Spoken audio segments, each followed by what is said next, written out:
Cowboys. Being a Giants fan in the 1990s meant watching Emmett, Aikman, and Irvin turn your dilapidated favorite franchise inside out twice a season.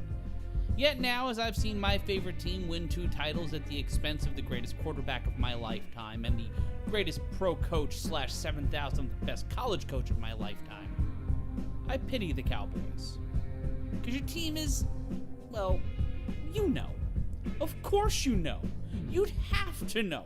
If you didn't know, the cognitive dissonance alone would collapse your head in like the Metrodome during that one blizzard. But there was a time before all that. And before we get back to our story and how Carol Rosenblum was potentially running scams during and before Super Bowl III, we look back to a time where the Cowboys were just an idea that needed a heist to become reality. I'm Matt Ryan, and this is Secret Football History. I want to shout out everyone who requested this video, including my good buddy Alex, who just wanted me to dunk on George Preston Marshall, and because he loved this story. And who am I to not want to break the backboard like Shaq in '92 on this goof, or piece him up like that one Mormon dude I saw in the Sunset Park basketball courts during the second Bush administration. Brother was cooking everybody in the Hezekiah ones. Mormons who may or may not have been in the And One mixtape aside, in 1960, during the NFL's owners' meeting, we finally had a commissioner. But now we came back to the issue that destabilized and stymied the NFL for the first 21 ballots. George Halas and expansion. As covered in our series, Marshall was not a big fan of integrating new ownership into the NFL at the time, or possibly ever, as the owner of the franchise that started in Boston and moved its way down to DC was the last NFL owner to feature any players who weren't white on their team. That's right, was the last team to integrate 3 years after this. 1962 season. 1962. It took the Kennedy administration to threaten his lease to make it happen. Lovely guy, that George Preston Marshall. As lovely as a bag of rabid badgers with Rumble accounts. Clinton Murchison, on the other hand, was someone who desperately wanted to own an NFL team. For the previous 8 seasons, he and his brother John, both Texas natives, alongside fellow Dallas resident and uncomfortably rich man Lamar Hunt, wanted NFL franchises in the burgeoning Texas town. Both men were competing, but the Murchisons had a bit of a head start. They fell short of buying the original Dallas Texans back in 1952, and after falling short of buying the San Francisco 49ers, that's right, the 49ers, for $400,000 in 1953, we jump ahead to 1958 as Murchison heard that George Preston Marshall was looking to sell. And Marshall was willing to walk away from his team, his baby, for $600,000. But it came with a bit of a hitch. Marshall, for the first 5 years of the Murchisons owning the team, in Dallas, by the way, they would be moving the Washington football team to Dallas. Marshall would have to run that team for the first 5 years. And it seems like the Murchisons were cool with that. Legend states that Murchison pulled up to sign the paperwork and finalize the sale, and Marshall said, it's going to be 10 years and not 5.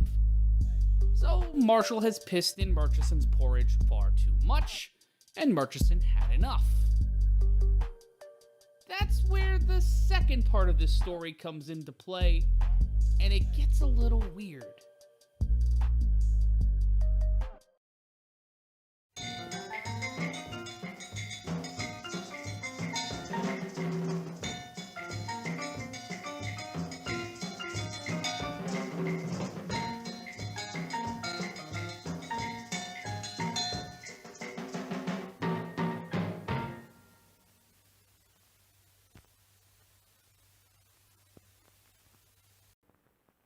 It's Paul Hornung, keeping the ball, one of the great stars on Post football trading cards.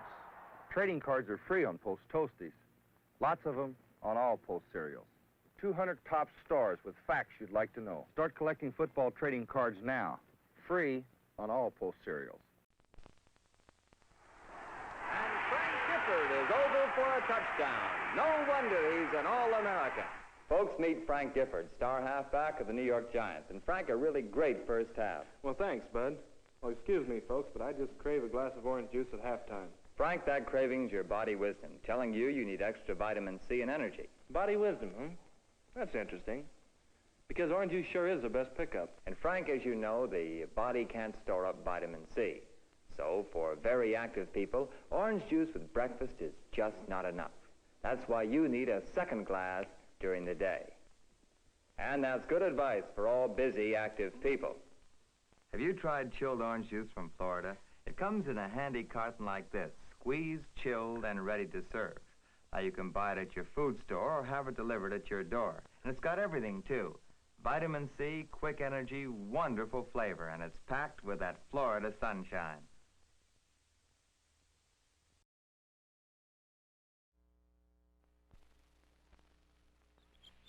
Hello there. I'm Granny Goodwitch, the only human in the forest. Ready not, Granny? Here I come. I heard that. It's Sugar Bear, and he's after my Sugar Crisp again. I can't get enough of that Sugar Crisp, Sugar Crisp, Sugar Crisp. Oh, he's coming. Where'll I hide my post-Sugar Crisp? It's a honey of a snack, you know. Better slow him up with my magic.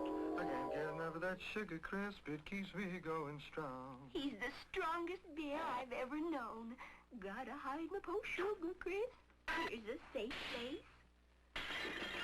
Sugar Bear, honey, it's nice to see ya. Sure knows how to start his day a little bit better. You bet your booties, Granny. It's sugar sweet and honey-flavored wheat, so it keeps me going strong. Thanks, Granny. Can't get enough of that Sugar Crisp. He could have gotten Sugar Crisp in Post 10s, too. Post 10 has all the cereals kids want. Channel 2, New York. See, Georgie loved himself a band.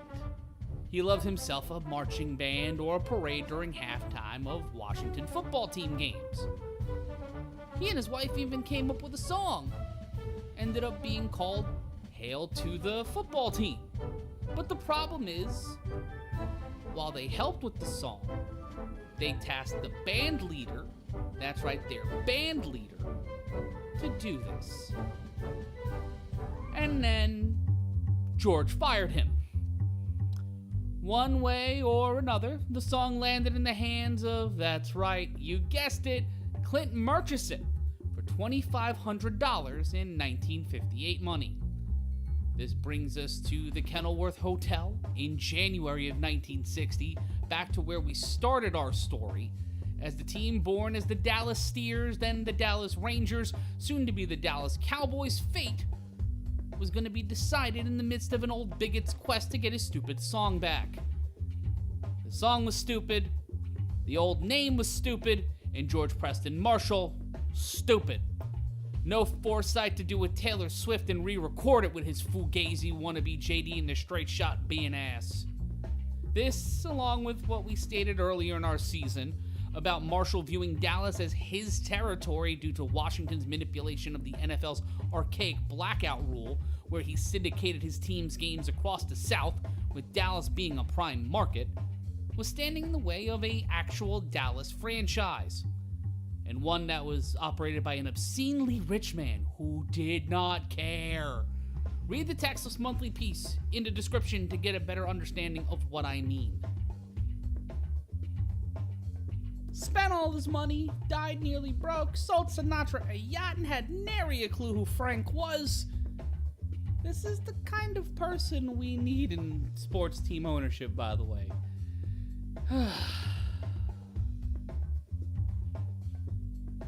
Back to the racist.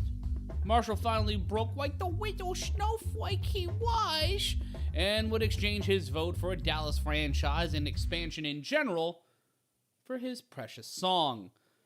So, to recap, Marshall's syndication network gets punched in the head and also would be further weakened by the NFL beginning to unify its broadcasting arrangements on television, only getting a piece of the expansion fee for both Dallas and Minnesota instead of cashing out $600,000 he would have gotten if Murchison had bought the team 18 months prior, and then he got his ass handed to him by Hallis every step of the way inside the Kenilworth. But at least he got his little song for the band. Lord.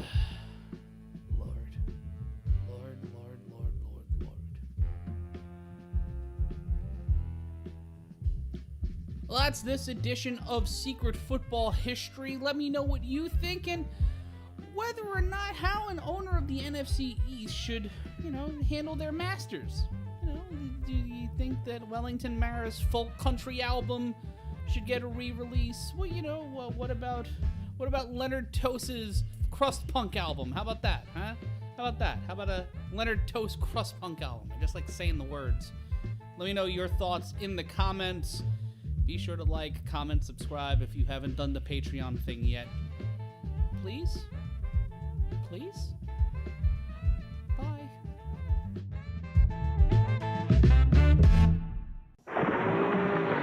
More paste, thick, and chunky salsa. Here. This ain't paste, thick, and chunky salsa. Well, woo, doggies. Paste is made with big chunks of tomatoes, onions, and peppers. Perfect for dipping. By folks in San Antonio. Who know what salsa should taste like. Well, this stuff's made in New York City. New York City! Jake, it's time you switch brands. Pick up a thick and chunky one. Pick up the pace. I live in New Hampshire, but I love New York. I live in North Carolina, but I love New York. Call toll-free for our free 100-page vacation guide. It's filled with affordable vacation packages and ideas. Find out why outdoor lovers from the Carolinas to Canada love New York. I live in Brooklyn, but I love New York.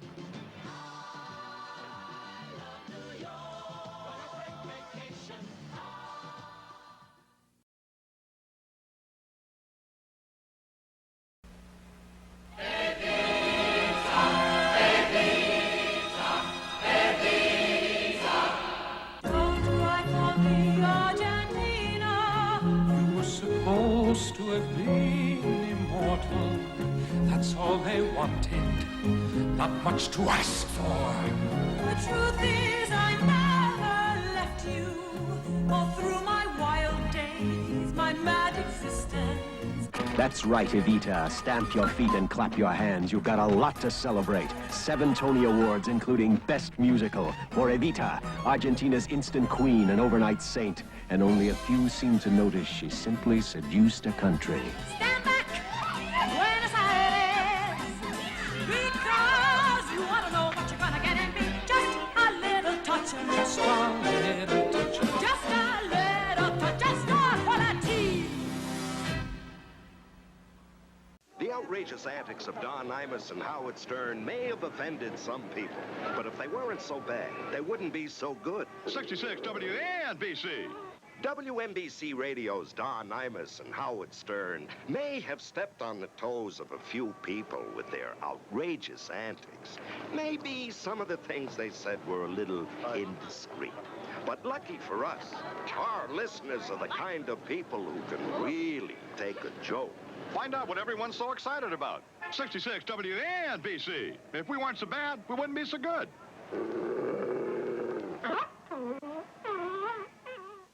The outrageous antics of Don Imus and Howard Stern may have offended some people, but if they weren't so bad, they wouldn't be so good. 66 WNBC.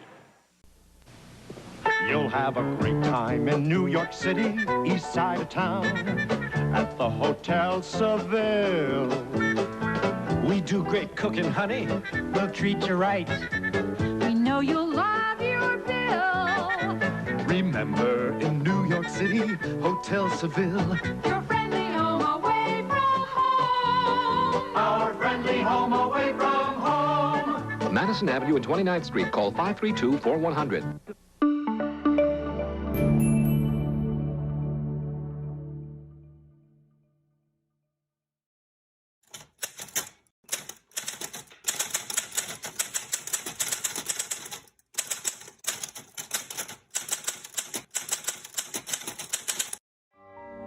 In the first 12 seasons of the A7FL, only 2 teams have gone back-to-back with the national championship. And only 1 team has ended the hopes of either of them reaching a three-peat. Yet that team that brought down the greatest quarterback and quite possibly the greatest dynasty we've seen to this point and a super team from the City of Sin have yet to find themselves going back-to-back. Following a Week 1 loss to the Patterson U, looking for its first title game appearance in 4 seasons, the BIC faced an East Orange Renegades team looking vastly different than the team that pushed them to the brink twice in 2025, putting the first 50-point game of the season on the board to bring the defending national champions back to 500. Then, BIC took their show on the road to Kentucky and reminded the Phantoms and the rest of the league why they stood at the top of the mountain at the end of 2025. Now, Sterry Codrington, Ashante Worthy, and a collection of players that have played at the biggest heights not only of this league, but men who have touched the biggest fields on Saturday and Sunday, contend with the team that eyes not only their throne, but their position of empire enders. For David Tender and the Silk City Animals, it may not be a make-or-break season, but standing at the top of the Eastern Conference and being the closest they've come to an undefeated season, they know their time is now. In his 3rd season, David Tender started out as a fan who studied the game, but would step into the shoes of Quattrell Huffin in Silk City and brought the fight in his rookie season, one that saw highs, lows, and much like a trip to the arcade, a second life that yielded him one more chance at glory, but then would be denied at the doors of destiny. His 2nd season would bring the Animals one step closer to an A7FL championship, but that opportunity would wilt in the heat of the Nevada sun. Now with some new additions, a healthy offense, and revitalized defense, the Animals have become the highest scoring team in the league, and now have their first real test of the 2026 campaign. Can David Tender and the Animals deny BIC an easier road to a 4th A7FL title and their chance of going back-to-back for the first time in team history? Or will the defending national champions overwhelm Silk City with a wave of mutilation? The time for bloviating is mercifully over. The time for football is here. This is the Orb Bowl. This is A7FL Uncensored. It's time to lock the f*** in.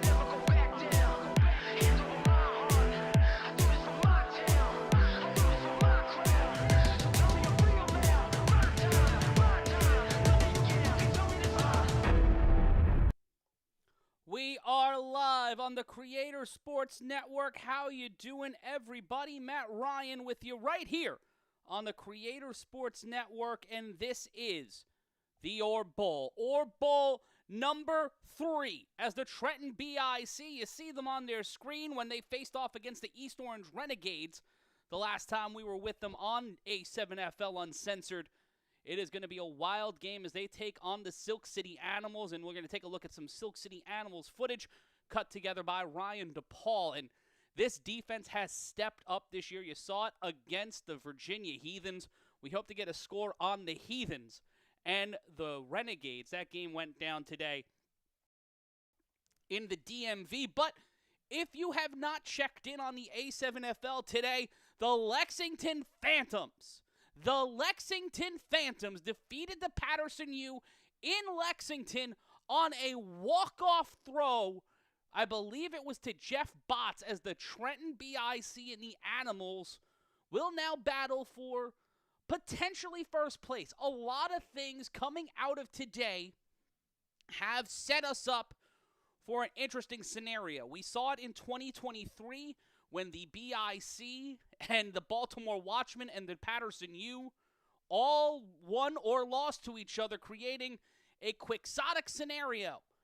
And I want to shout out the chat for joining us today. I want to shout out Chap Dom joining us every single week. We got RTU in the chat, my buddy Tajon Webster, A7FL all-decade defensive lineman, and a man who knows a thing or two about the Orb Bowl. That is Mo Ramadan in the chat.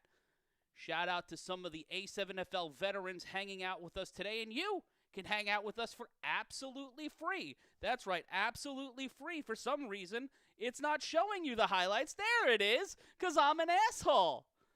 But we are live here on the A7FL Uncensored. I am Matt Ryan, bringing you all of the action, coming to you live from the studio. Not a studio apartment, but my studio.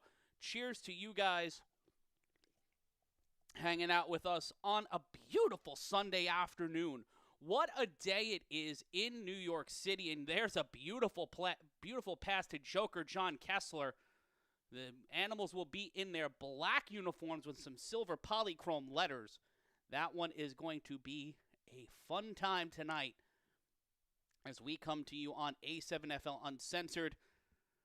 Keys to the game is going to be important, but that man right there, Ashante Worthy, will look to throw it off on the 3-on-1 throw-off. And it looks like the Animals will return the ball to start the game. Ashante Worthy, more known as a wide receiver in the A7FL, but has been dynamic as a quarterback in the past outside of this league. And today, you see the wind. It's at the back of Worthy. It's floating that hand towel that he has, as it will be number 11 returning it for the Animals. That's Larry Wingo. Wingo's had himself a season, and the Orb Bowl is underway. That'll be returned inside the 15-yard line. And he is caught up by Trey Cohen. Picking him up, April's only son, getting the stop.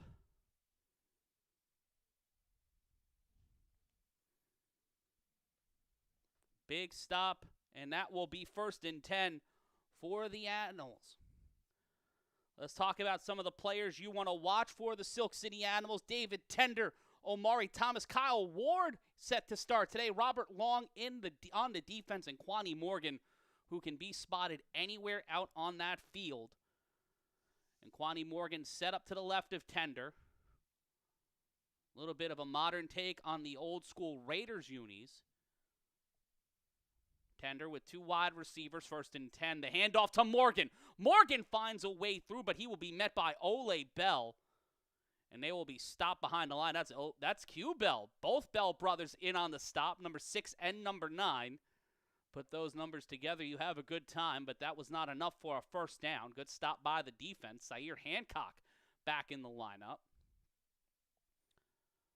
You take a look again at the replay. BIC in their traditional blue uniforms with the black numbers and letters and the white piping. And David Tender, they took their time on this replay, but found that gap, but immediately both Bell brothers stepping up and stepping in. It'll be 2nd and 7, a gain of 3 on the play. 13:48 left to go in our first quarter. The snap, Tender throws it up downfield, wide open, and here's an opportunity for the Animals to get one on the board first. It is a foot race. He spins out of it. Can he get into the end zone? Touchdown, Animals! Larry Wingo putting him to sleep, trying to rock the baby to bed early, under 90 seconds into the half, and the Animals strike on the second play from scrimmage. What a play. The BIC defense went out for coffee at Boosker-Doo down Sunset Avenue and find themselves down 6-0. We take a look at the replay. Tender felt the pressure, set a layup, and that one right to the 49. And the 2 defenders had to play catch-up and could not get to him in time. And look at that. Pardon me, sir. Whoopsie. Hits him with the B button. And then cha-cha slides, puts the defender down. Zaire Hancock tried to help. Could not get there. 6-0 Animals. David Tender's confidence heading into this week on Sounds of the Game. They were locked in. And they went for a haymaker early. Kasim Perry in the slot. The snap. Pressure immediately. Tender throws this, and this through the hands of Kasim Perry. And it will be 6-0 here in the early going of today's contest. And, folks, this game's got a sponsor. Head on over to our bio right now, right in the description. Get audiobooks right now for absolutely free for whether you're on work or on the road or just want to hang out at the house. You can get free audiobooks by signing up for free right now. Get your first 3 books for no money. Sign up now, cancel anytime, and support us here at the Intergalactic Sports Network. You can do that right now. Come hang out with us, as it will be the BIC looking to return the ball here.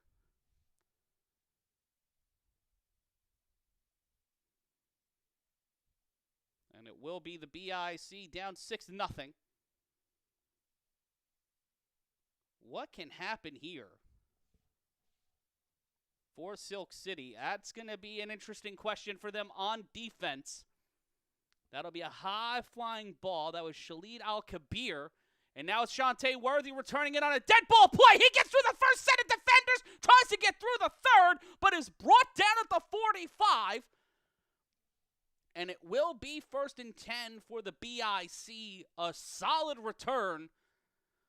Worthy can go for 6 anytime he wants to, but not able to get there. And it will be 1st and 10 for the BIC. We see the replay. Was able to peel through the first 2 defenders. I think one of those was Kyle Ward. And in on the stop. No, that was Robert Long. But Kyle Ward in the lineup today. 3 wide receiver set. Kason Campbell at the top of your screen. 3 on the line for the BIC flag.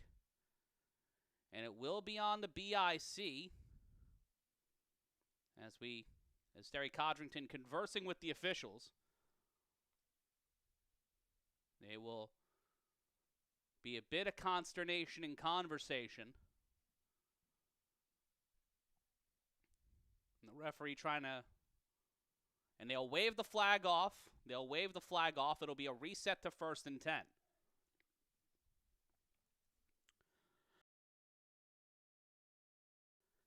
Kenny Stansberry looking for something.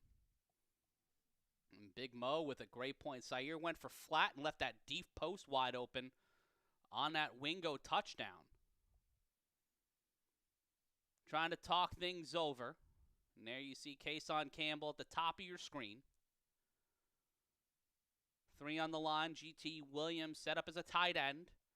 The snap. Codrington will have time. He will have to throw this one. Does so downfield. Intercepted! Intercepted by Silk City on the first throw of the game for the BIC. They find him in the pocket, and they stop him. What a play. What a setup by Silk City as number 4, Robert Long wearing number 4 today, stopping the BIC from getting 6. And this game has sent things topsy-turvy, and we're not even through the first quarter.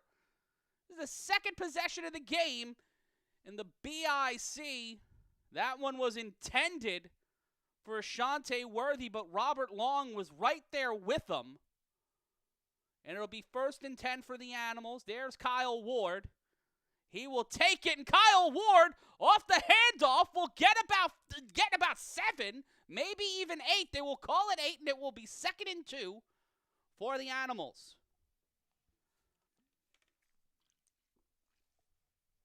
In a year where we started off with the BIC losing a close one to the Patterson U, and now this game with 11:37 left to go in the first, seeing the Trenton BIC behind the 8 ball a little bit,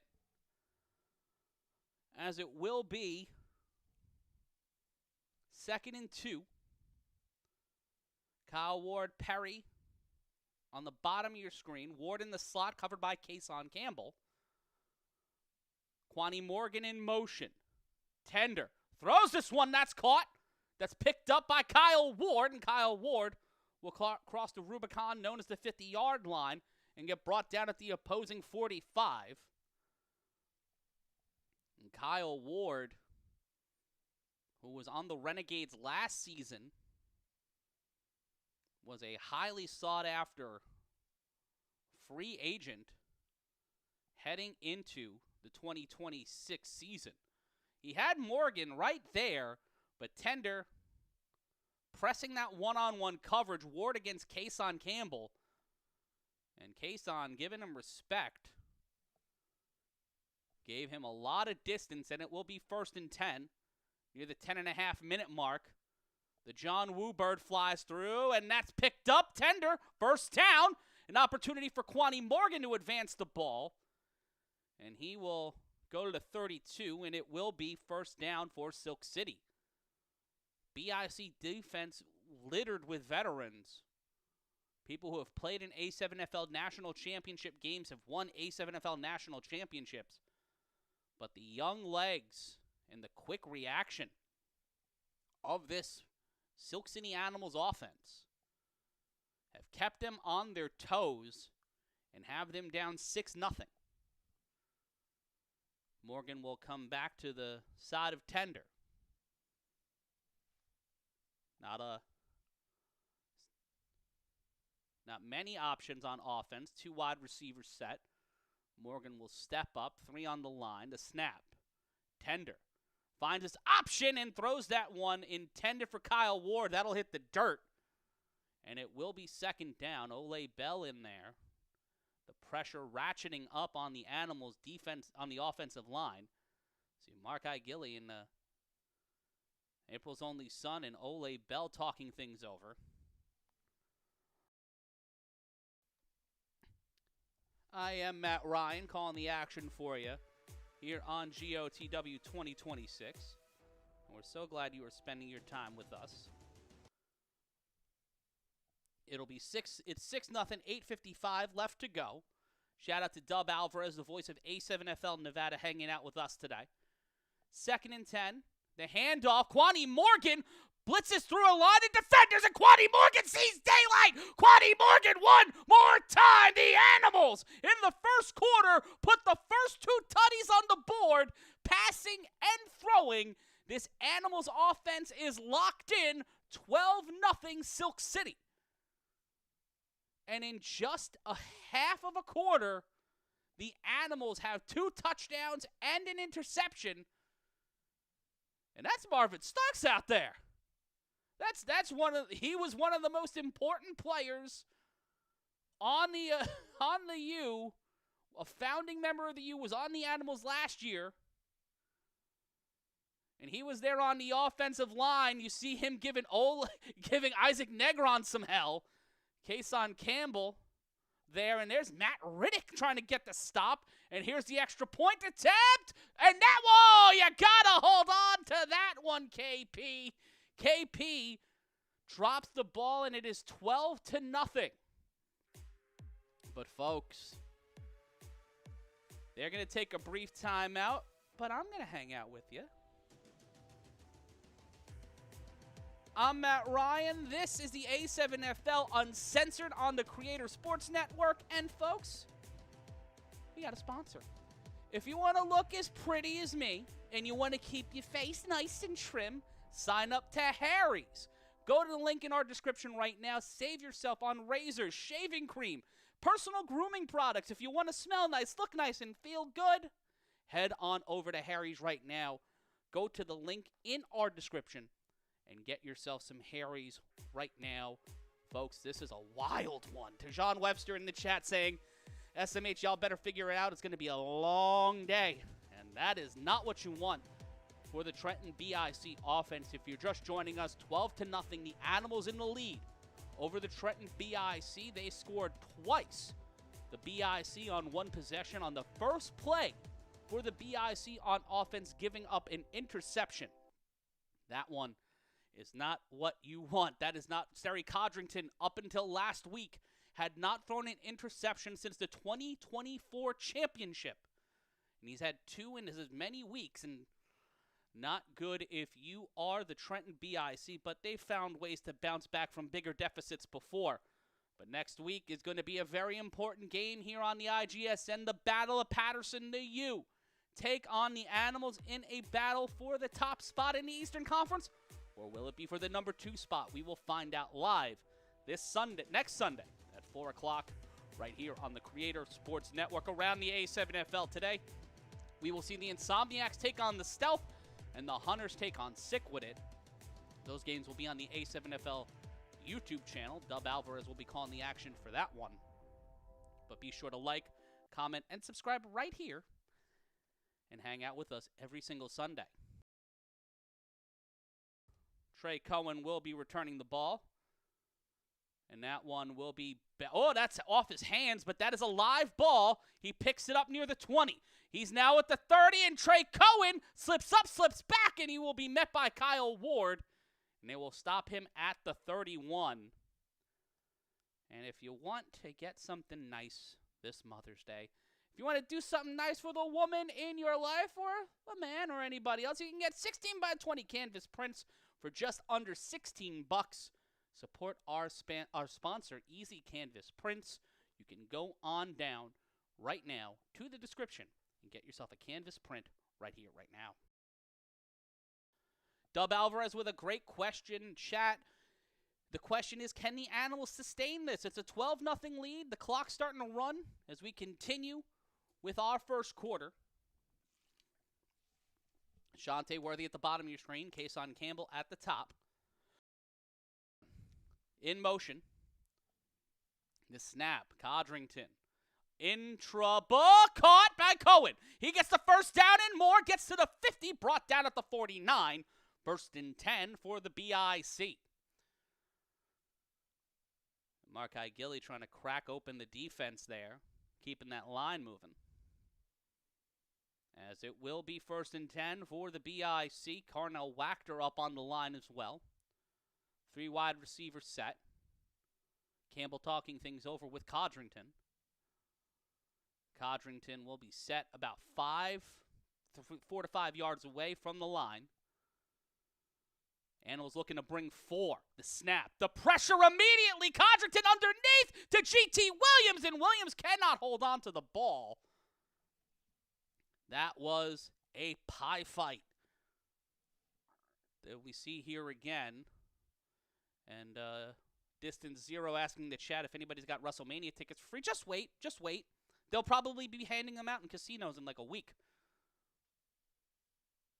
Shonda. And we see the play from Cohen to set up this, keep this drive alive.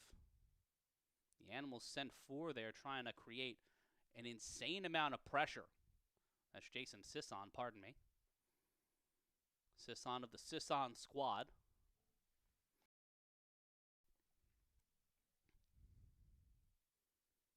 Sisson alongside Worthy and Kason Campbell. Campbell in motion, the snap. The throw underneath, that is to Sisson, and Jason Sisson showing his speed, and he will get it to around the 41-yard line. BIC with a wide array of weapons, not all of them here today. But I've heard rumors about Deontay Henderson, Logo Davis, Mark Bagway being on the playoff roster. Sisson squad, Sisson squad, Sisson squad. Just making fun of me because I have a bit of a lisp. That's mean. How dare you. 3 wide receivers set, 3 on the line. 3rd and 1 for the BIC. Under 6 minutes to go, and Codrington will keep it, and he gets a total elimination from the Animals defense. And trying to set anything up there to move the ball forward, and they get denied at the door like a Mormon on Sunday morn. And he saw Sisson. Sisson wanted the ball. He had the opportunity. Sterry saw something and tried to go for it, but not able to keep it going. It will be 4th and 6. The BIC behind the 8 ball. Down by 2 scores. 3 wide receivers now. Codrington in trouble. Launches this one deep downfield. Almost caught. Worthy looking for the PI. Cannot get there, and he is visibly frustrated. 1st and 10 for the Animals again. That's Pluck Turner in on the stop, and what a play by Rob Long, as it will be 1st and 10 for the Animals. That's secondary. We talked about it on the Sounds of the Game. We were going to go to the keys of the game, but they went to it early. But holy shit, what a play. Double covered, Ashante there in a hand fight, looking for a call, and Worthy visibly upset as the Animals defense bringing the fight on a Sunday afternoon, getting the stop when they needed to. And it will be first and 10 to throw, caught. That is Kyle Ward. Kyle Ward will not be denied, and he will get forced out at the 31. Zaire Hancock, Dwan Williams in on the stop along with Ole Bell, but Kyle Ward, smooth like the title track off of the album by Santana, Supernatural, and a supernatural play here from Tender in a sea of cloud blue, finds that little silver lining in the darkness, and gets the first down as the Animals are locked in today. Tell a friend to join us here right now on A7FL Uncensored. Biggest game of the year, the snap on first down to throw underneath off the hands of Kasim Perry, and that will go incomplete.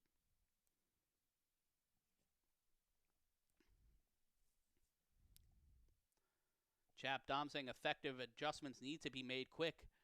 Yes, very much so.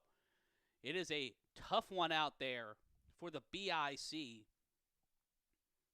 who seem to have caught themselves a little bit off guard by the persistence of this Animals club.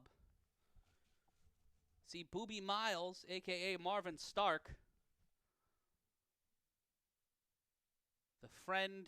the Baker's friend, the handoff, and that is to Kwani Morgan, and Morgan again showing that second-level speed, moving the ball early and often, and it will be, I believe, first down. Couldn't get a side of the sticks there. They will be moving them.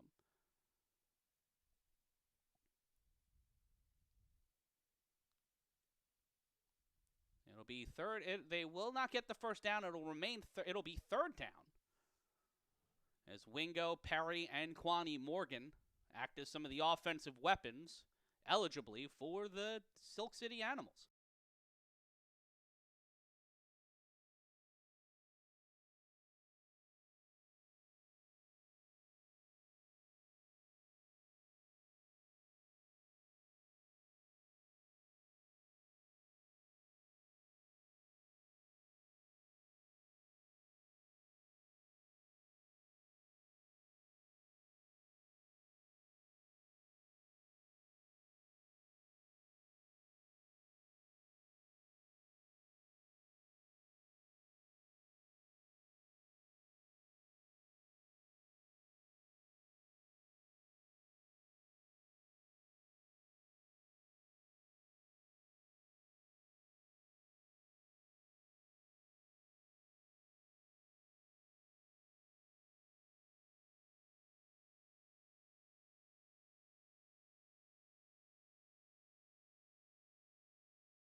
I'm so glad I get to be spending this time with you here, as it is a beautiful day on the A7FL Uncensored. Matt Ryan here with you. They're in a break for reasons I'm unaware of, but what are you thinking of this game so far? Dub said it earlier, they look focused.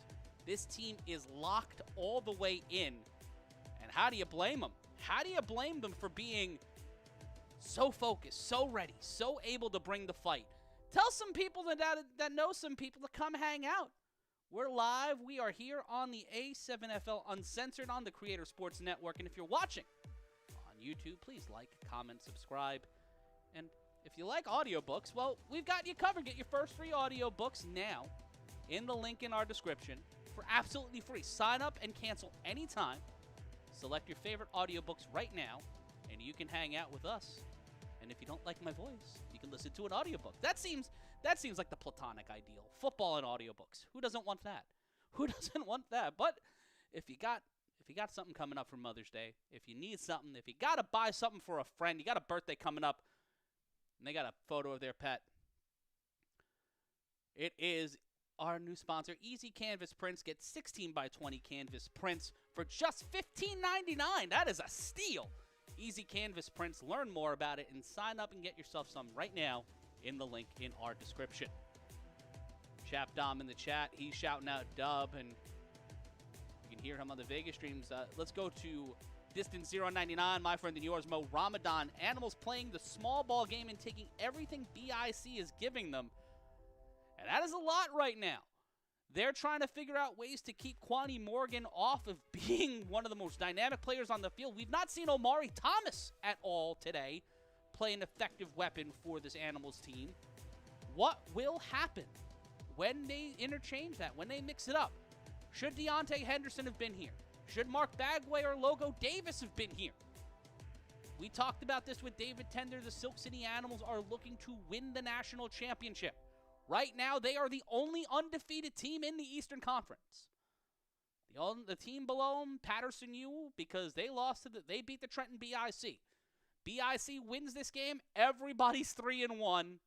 And next week is all three teams somewhat in control of their own destiny. The BIC need a win here to get into the fight for the 1 or 2 spot. This would pretty much lock them up. One of the top 2 spots in the East. And, Dob, that's very sweet of you. Tremendous might be too nice a word. Somewhat okay. Somewhat okay. Animals winning the line of scrimmage. They certainly are. They certainly are. Bringing in Boobie Miles and letting Boobie spin on both sides of the ball has been so important, so impressive, and we will go back to live action as it seems to be the start of the second quarter. Okay. I am confused by what is actually going on. The Animals showing up on the sideline. They are ready to go back at it. Are we restarting the game? What is going on? I hate this fucking league. Oy vey's mir. Layups are delicious, by the way. If you've never had one and you can legally have them, I'd suggest it. Nope, we're 2 minutes left, and there's a guy we haven't seen yet today. Trey Baskerville, the defending defensive player of the year, was on the Animals a year ago, now on the BIC. Well, I appreciate you listening. I appreciate you taking it in. You did a shout out to Dub a couple of weeks ago before the break. He and the guy who came in like almost last minute did a great job. So shout out to them. 1st and 10, under 90 seconds left to go. Kwani Morgan, touchdown, Animals. In any other situation, you'd have to give up the sticks. College football, Madden, Blitz, the Tiddlywinks. It is 18-0. Silk City Animals.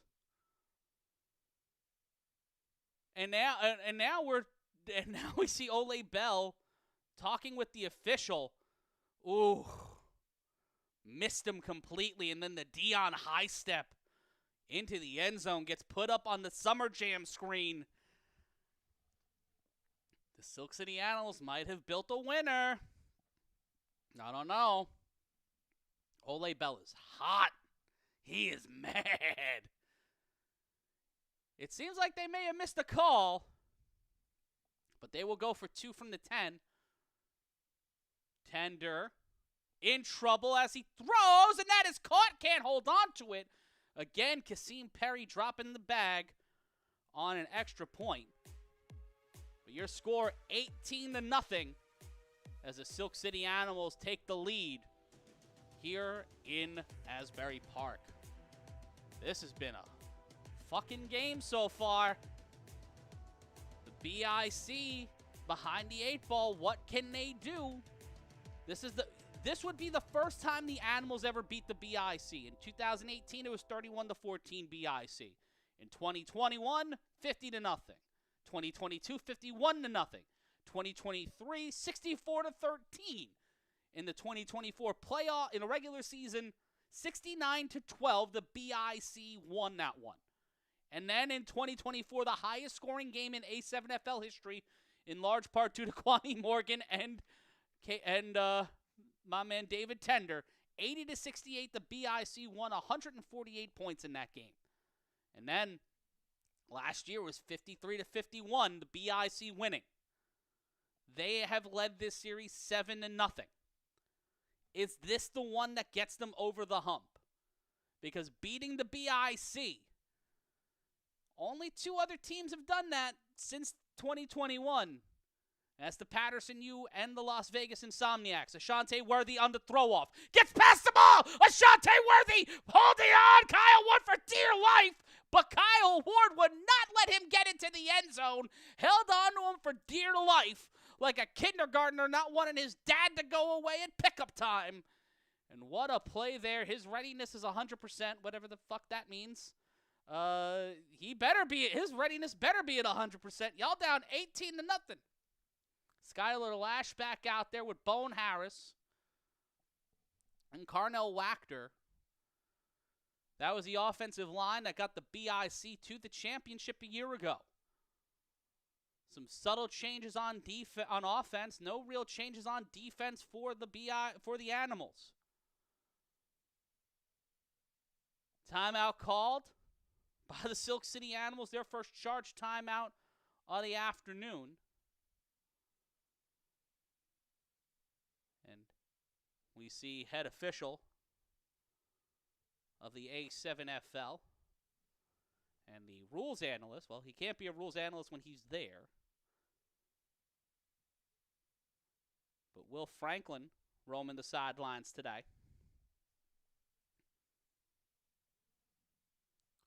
Drop your predictions in the chat. As you see, the Insomniacs and the Stealth and the Sick-Witted and Hunters facing off. And there's the wind. The BIC throwing into the wind. That has been possibly a key reason why this first quarter has been a bit wonky for Trenton. The weather in Asbury Park is always a huge decider in what happens. But Stephen Jones back out there for the BIC. Watch them to run it here with SJ in the backfield. Got Kason Campbell and Ashante Worthy on the right-hand side. Worthy at the bottom of your screen. The handoff to Jones. Stephen Jones will find his way through and get a moderate gain of about 3. But that is enough to make it 2nd and 7 and keep the drive going for the BIC. It's their third drive of the afternoon. First one, that's Cousin Man in on the tackle. First drive of the day saw the BIC throw the ball on an interception on the first play from scrimmage. Last drive saw them go 4 and out on a deep ball play to Ashante Worthy on a 4th and 6. They were at 3rd and 1, and Sterry got sacked. And we see Trey Cohen back out there.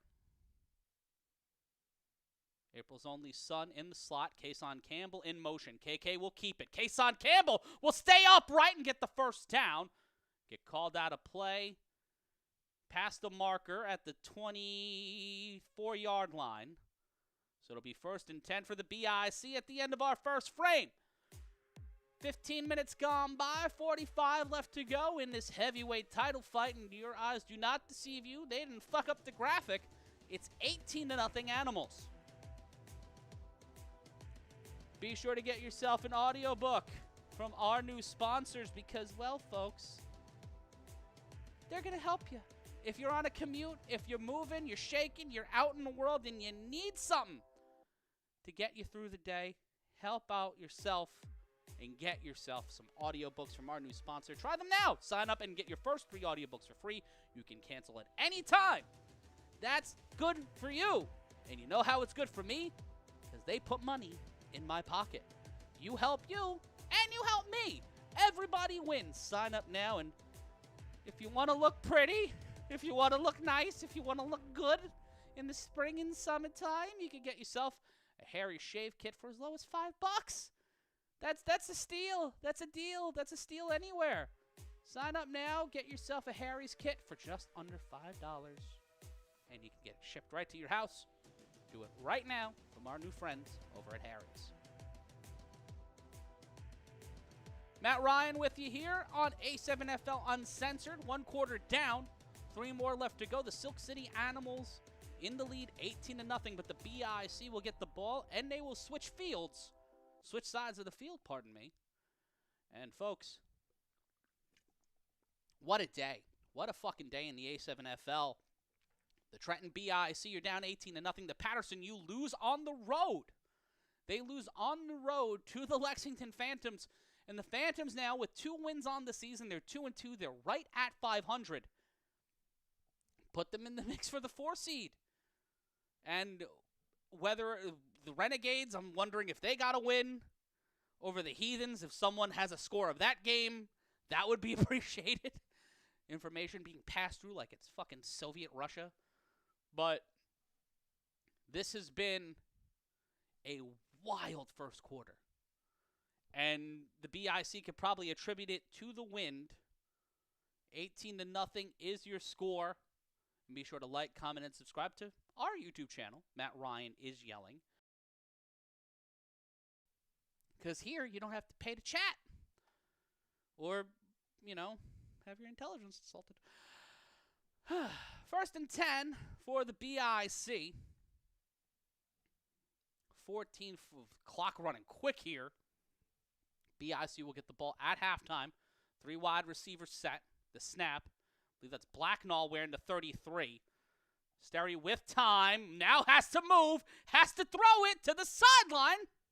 Caught out of play. It'll be 2nd down.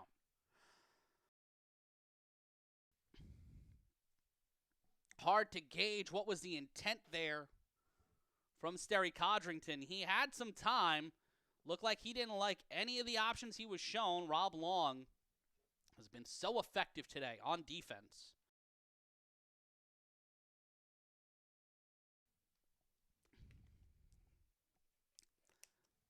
That is a name on the back of that jersey. Sexai Takai. That is Saeed Blacknall wearing what I can only describe as somebody's Xbox Live nickname. A timeout called by the BIC, their first charge timeout of the half. And you see Markai Gilly looking to crack open the defensive line and keep the defenders at bay. BIC have the bodies. They have the weaponry. And folks, if you want to help us out and you want to get something nice for that person you care about, get yourself an easy canvas print. 16 by 20 canvases for just $15.99. Sign up and learn more in the link in our description. Once again, those are easy canvas prints, 16 by 20 for just under $16.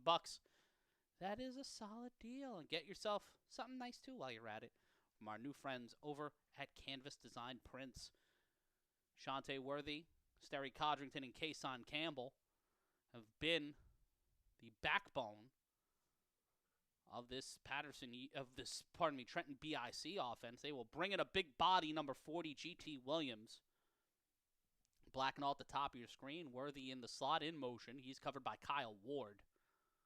The snap by Codrington. Pressure immediately. Worthy throws it underneath to GT Williams. GT Williams will hold on to the ball. And GT Williams moving like a Hellcat. Touchdown, BIC. And they tie this one up. They don't tie this one up, but they get closer as they score their first points of the afternoon, making it 18-6. And those championship points have not been scored by the Animals all game. The BIC have also historically not been necessarily all that great with the championship points. And if you want to know why they're called championship points, they matter. Those are the points that can help get you to the championship game, those extra points. In the A7FL, there is no kicking. So you cannot get yourself an extra point by booting it through the sideline, booting it through the uprights. And we see here again, Sterry almost getting booted through the uprights. But GT Williams pushing Kyle Ward out the way. Jair Santisteban giving chase. Rob Long giving chase. But GT going 0-60 in a 25. Watch for the back stack to Sisson. Sisson will run through, and that one is caught by Kason Campbell. And it is now a 10-point game And folks, the get back is in play. The returner on the next throw off must get past the 20-yard line. And with the BIC having the wind at their backs, can make this one a real close game. And Big Rob, the man who coined championship points, must be smiling because of the offensive line play of Skylar Lash. And bang! Kason Campbell had to extend a little bit, but he had that whole area on lock. But it will be a get back, a new rule that started last year that was only applied in the fourth quarter. But here in 2026, it is on every drive. There you see Richie Augusto, who helps with the play calling. Quani Morgan will be the one set to return it for Silk City. As the BIC down 18-7. Once again, the get back rule is in play. That one is caught, and that will go way beyond the 20. Quani Morgan gets to the 45, and he is stopped around the 47. Not fast enough for that young man. And he will go right back into the huddle. Someone put his tag back in the back of his jersey. Help it look good. Get him the highlight. Got to help with the tag.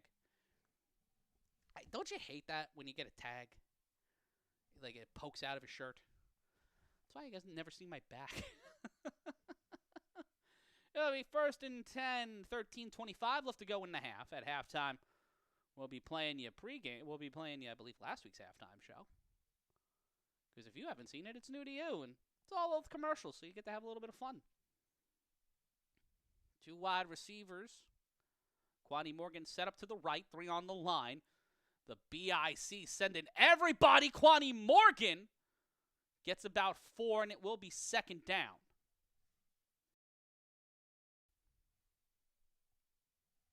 Taj Webster saying about time he was out there. H3 in on the tackle. Flag on the play. Might be because of how they tackled, but we'll see here again. Holding might be in play. He tried to go for the wrap, but hit him with the ankle bite. Not sure what they're going to call it, but it seems like it'll give them a 1st and 10.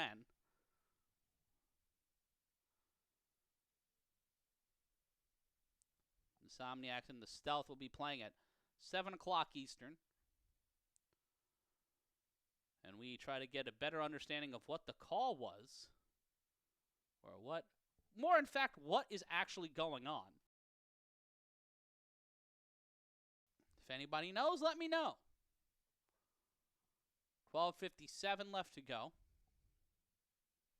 BIC calling another timeout. The analyst tried to catch him sleeping. But Tender trying to keep the guys calm and composed. That'll be 1 timeout remaining for Trenton here in the first half.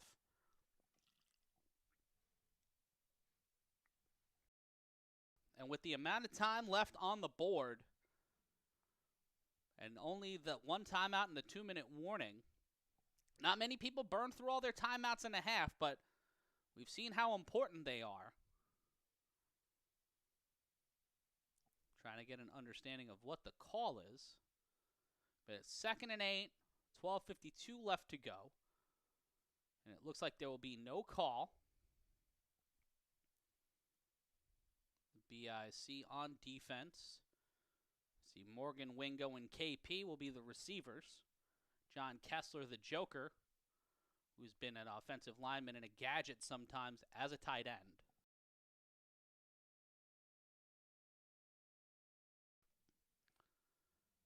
Second and 8.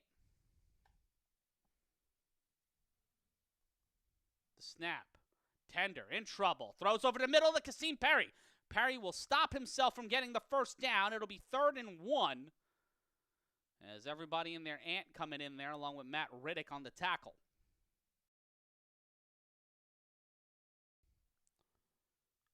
Animals next week in the Battle of Trenton. You're going to want to join us for that. Let's take a look at the replay. Tender almost hit, but Perry stopped himself from getting the 1st down, tried to break Zaire Hancock, but not able to get him there.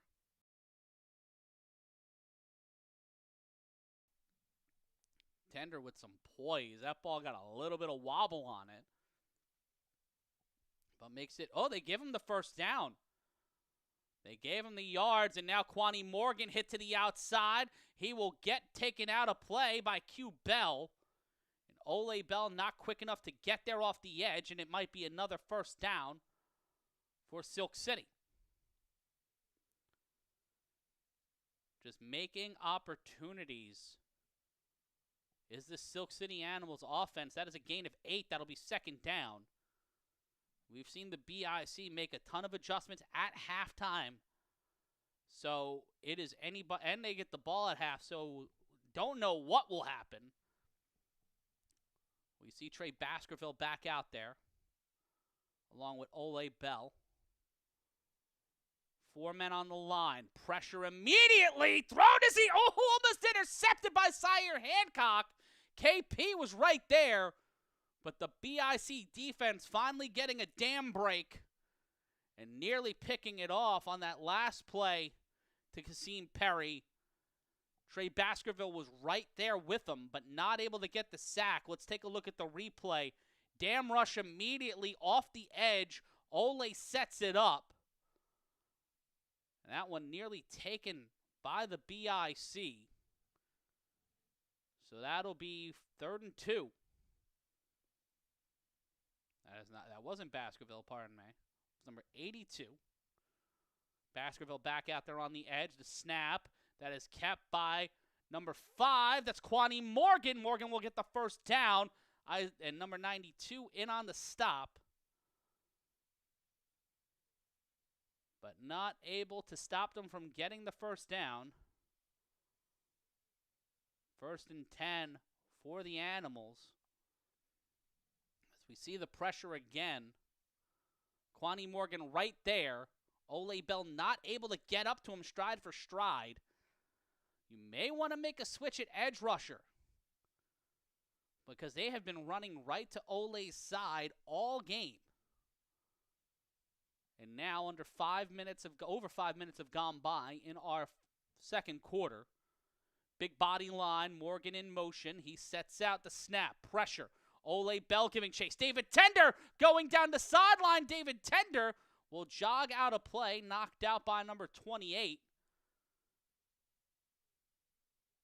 And that one will be another first down, as that was Trey Baskerville in there. And Tender not looking to get hit hard. A little bit of Roger Dorn running there by the third-year quarterback. They make a quick swap. 24 will come in for the Animals. We take a look again at the replay. Ole Bell again, not able to keep up stride for stride. Baskerville catching up to him and knocks him out of play. 1st and goal. Or 1st and 10 from the 10. The handoff to 24, and that one. Oh, shit!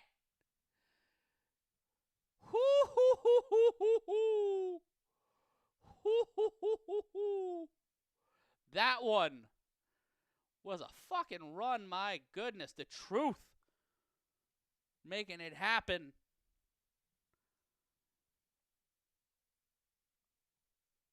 Hit him with the spin move, kept it moving, kept it grooving, and it will be second down. 2nd and 5. They marked him down at the, well, it'll be 2nd and 3. Flag on the play.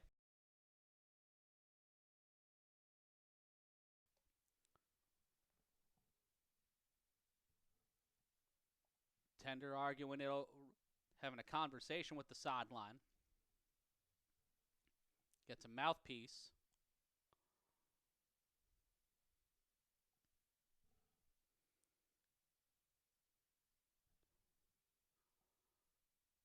Making sure that, number one, making sure that they have everybody that they need to have on the sideline. Wingo will come back out. 4 on the line. Be from the 4-yard line.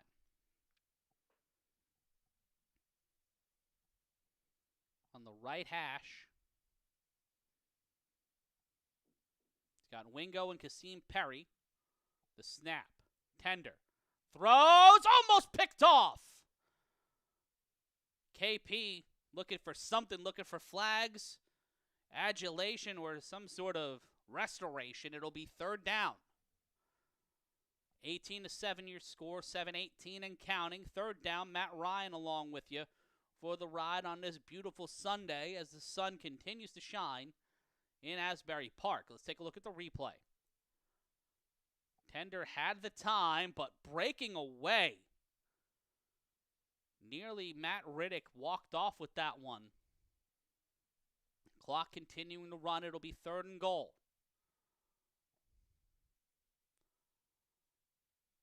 Watch the two set.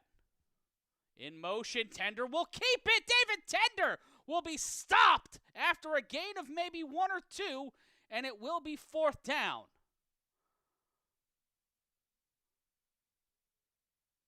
Player down on the field, slow to get up, is 92. They will blow the whistle. Looks like he got the wind knocked out of him. Might be his forearm. We'll take a second here. Matt Ryan with you. Might have hurt his forearm. That's not good. But DeJon Webster saying it. We needed that. Almost another pick. We needed that one. And yeah, that would have been clutch. That would have been a very important move. But somehow, some way, not able to get it done there. As it will be fourth down when we return to live action. Matt Ryan here with you on a beautiful day.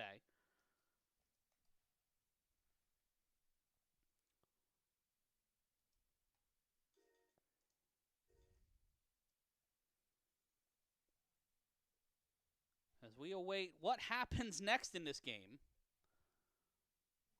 As your score is 18-6, it'll be fourth down with the Animals 3 yards away from the end zone.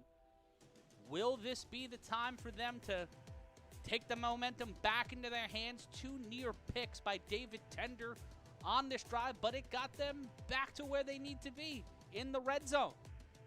Is this the time for the Animals to get a stop? Can they get the stop? I mean, the BIC, can they get the stop? They've been able to get some pressure, but they've not been able to knock the wind out of this Animals offense yet. Tender and these guys have been taking all of this in stride. Will this stoppage in play be something to help them? We don't know. And I want to know in the chat your thoughts. What's going to happen in the final moments of this quarter? I want to know. And sorry that there's a weird sync issue between here and the camera. I'll work on that. That's why I don't like coming to the camera. But whatever. I have no fucking control over that. And I'm sorry. But I didn't want you to be looking at a we'll be right back screen. And I don't know how to fix it right now. So I apologize. It is your score 18-6 as we await the return to action. Be sure to like, comment, and subscribe. Lord knows we need it. Lord knows we need it. And I am Matt Ryan, bringing it to you here live on the Creator Sports Network and the Intergalactic Sports Network. What is wrong with me? I don't know. But we will find out as the game continues here on the IGSN as we wait for them to come back here on the A7FL Uncensored. Take a look again at some of the key players for the BIC. Sterry Codrington, Ashante Worthy, Kason Campbell. We saw G.T. Williams score the big touchdown for the BIC, and Trey Baskerville. Not as much seen here in the first half as you would like. A lot of rotation on the BIC defensive and offensive line. It seems like they've figured out a bit of a cadence with the guys they want on there. Skylar Lash, Bone Harris, Carnell Wachter have been the 3 consistent ones that helped them get to the championship last year. They're back in the game now when the BIC were on offense. So how will that yield? For them, we'll find out on their next offensive drive. David Tender, MVP caliber performance so far this season and so far today, has had put 3 touchdowns on the board. Quani Morgan running one in. But will they walk into the half with a 2-touchdown lead? Right now it is 18-6. The BIC need to get a stop here on 4th down. It is going to be 4th and goal when we return from their fakakta commercial break. But we will find out when we get back what actually is going to happen in these final 2 minutes. Well, these final few minutes.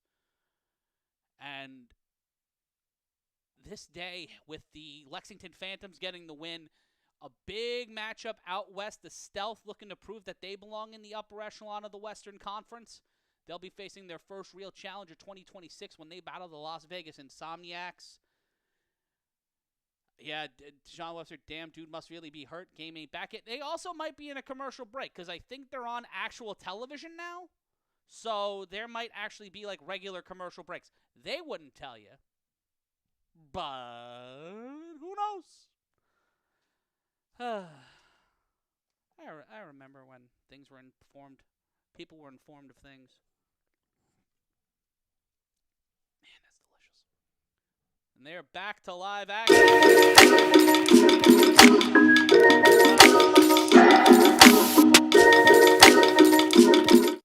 We're back. Sorry about that, folks. And that was the play to set things up before.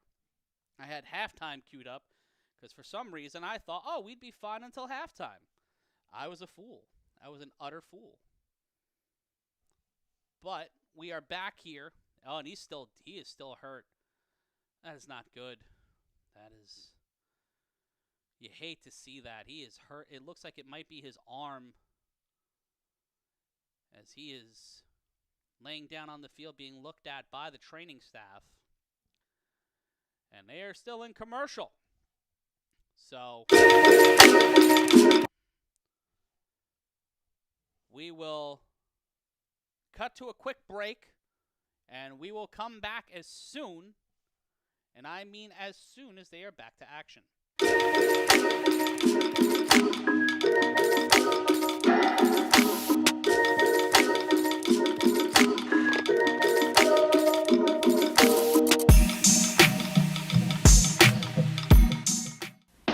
you want to groove yourself, move yourself to the magic land, it's Astroland.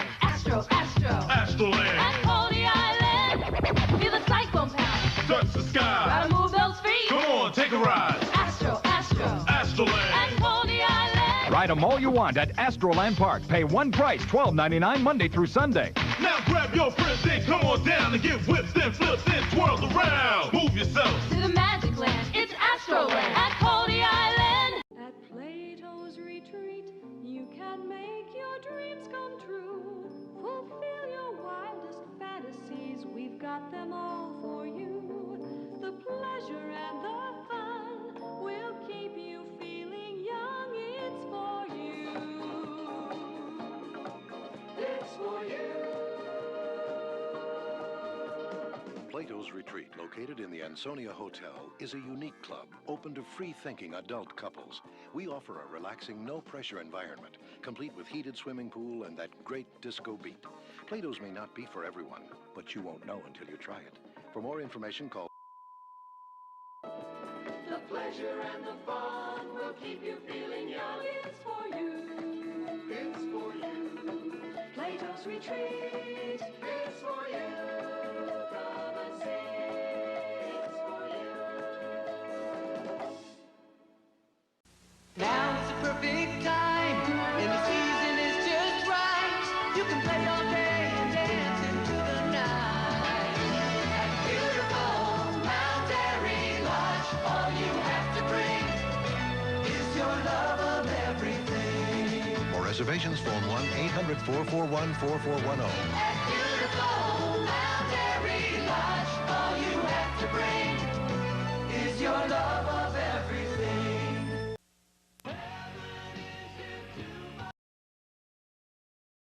We're back, and no, I didn't put this up there. This is what they have up there. But we might as well fucking look at it.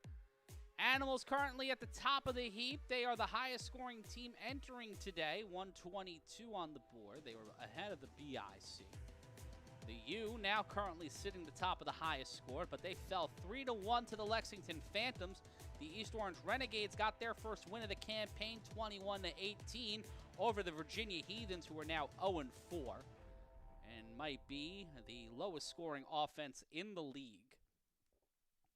But the BIC looking to hop over the Patterson U and the Silk City Animals. And right now, next week's game, the Battle of Patterson, is going to be an interesting matchup for certain. If the Animals walk out of here with a win, that all but locks up the number 1 seed.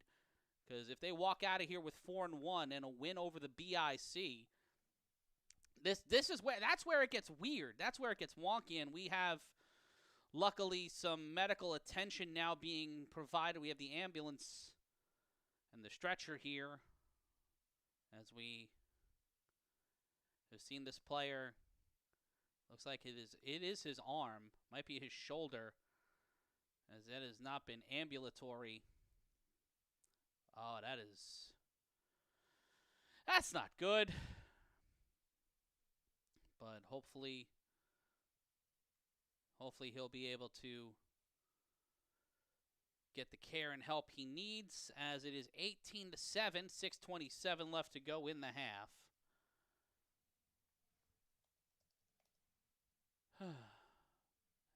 Not good at all. You hate to see this happen. You hate to see just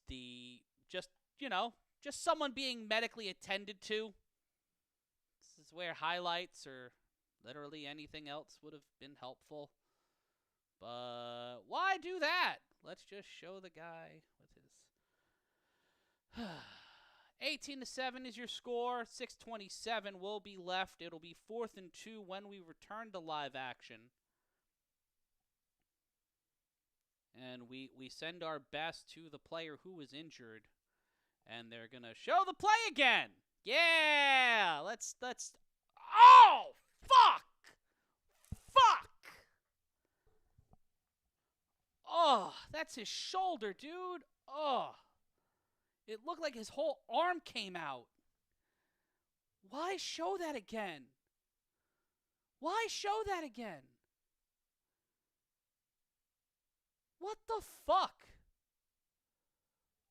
Yeah, that's right. That's right. If you want to bring this to your city, go to a7fl.com/owners. Because if you don't... never mind. Ugh. Ugh. My heart breaks for this guy. Not what you want at all. But...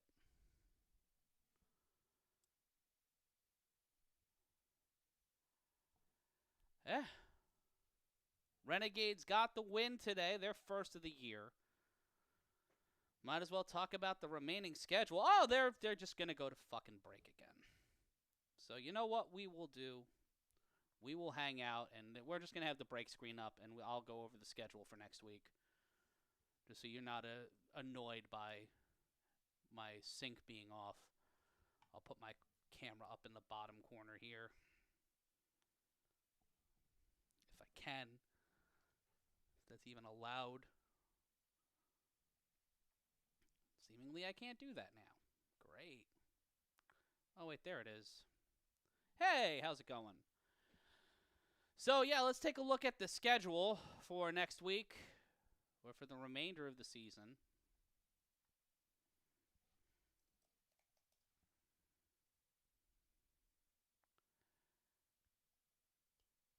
Coming up, we got the last week of the season next week. It'll be the BIC on the road against the Heathens.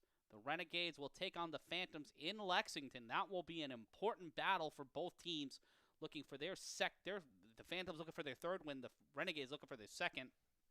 Then we talked about the Battle of Patterson taking place, the Animals taking on the U, and then Sickwit taking on the Stealth, the Insomniacs taking on the Hunters. And then April 26th, it will be the Stealth and the Insomniacs going at it one more time. And then for the sake of seeding, it will be Stealth Sickwit Hunters taking on the Insomniacs. Playoffs in the A7FL start April 26th. It'll be the 3 seed of the East taking on the 6 seed, 4 versus 5, and then the The top 4 teams will be playing from each conference on May 3rd. And then the National Final Four is going to be, they say on the website, East versus West. That's not happening. I can tell you for sure that shit's not happening. It'll be the East one taking on the East 2, the West one taking on the West 2.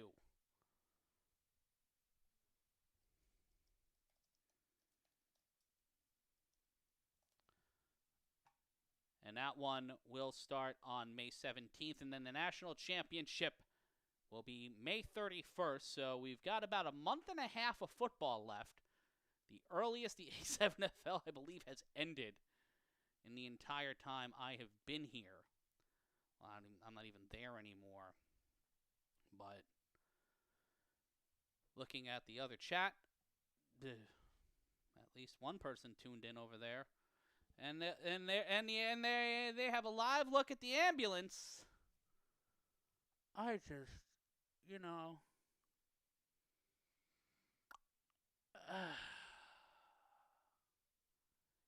18-7.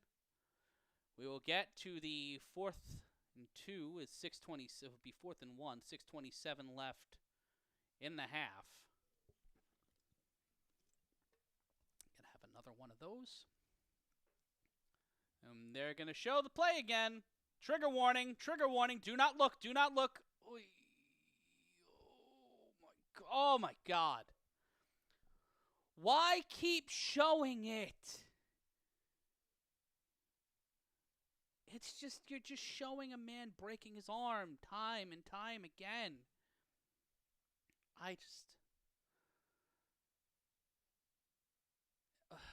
Well, he's on his phone at least. He seems to be in good spirits. Our best to him as he recovers, and shout out to Hirsch, making sure he's taken care of.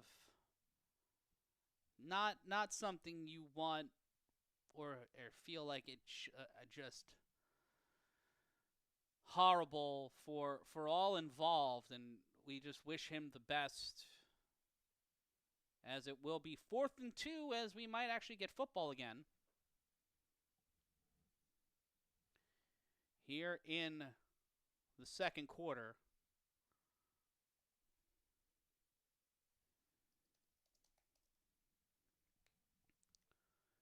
.6:27 left to go. Animals started the game with the ball and made this one a 6-0 game on the second play from scrimmage. I'm going to fix it so you don't have to see my stupid face anymore. There we go. And David Tender not happy about something. Unsure what he's not happy about. But it will be 4th and 2. Biggest play of the game so far. John Kessler talking things over with Will Franklin, our lead official. Who knows why the fuck they're arguing?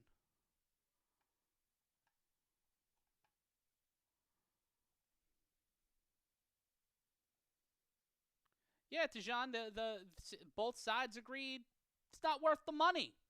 So they're just going to let it rock and do the way they've been doing it the last couple of seasons, even though it's wrong on the website. Then they didn't announce it. Why they didn't announce it, I'll let you decide. 4th and goal.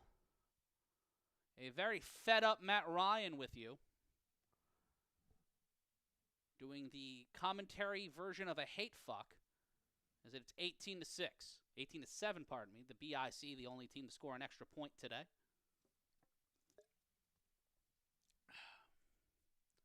Tender will talk things over in the huddle. As for the first time in about 20 minutes, for the first time in about 20 minutes, we'll have some actual football. As every single deficiency is exposed, can Tender do the same thing to the BIC defense here on 4th and goal?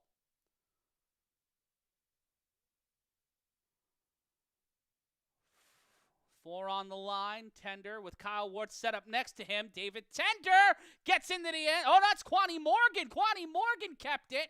And Morgan, with the QB keeper hitting the old Snow Tribe offense, makes it Now 26-7.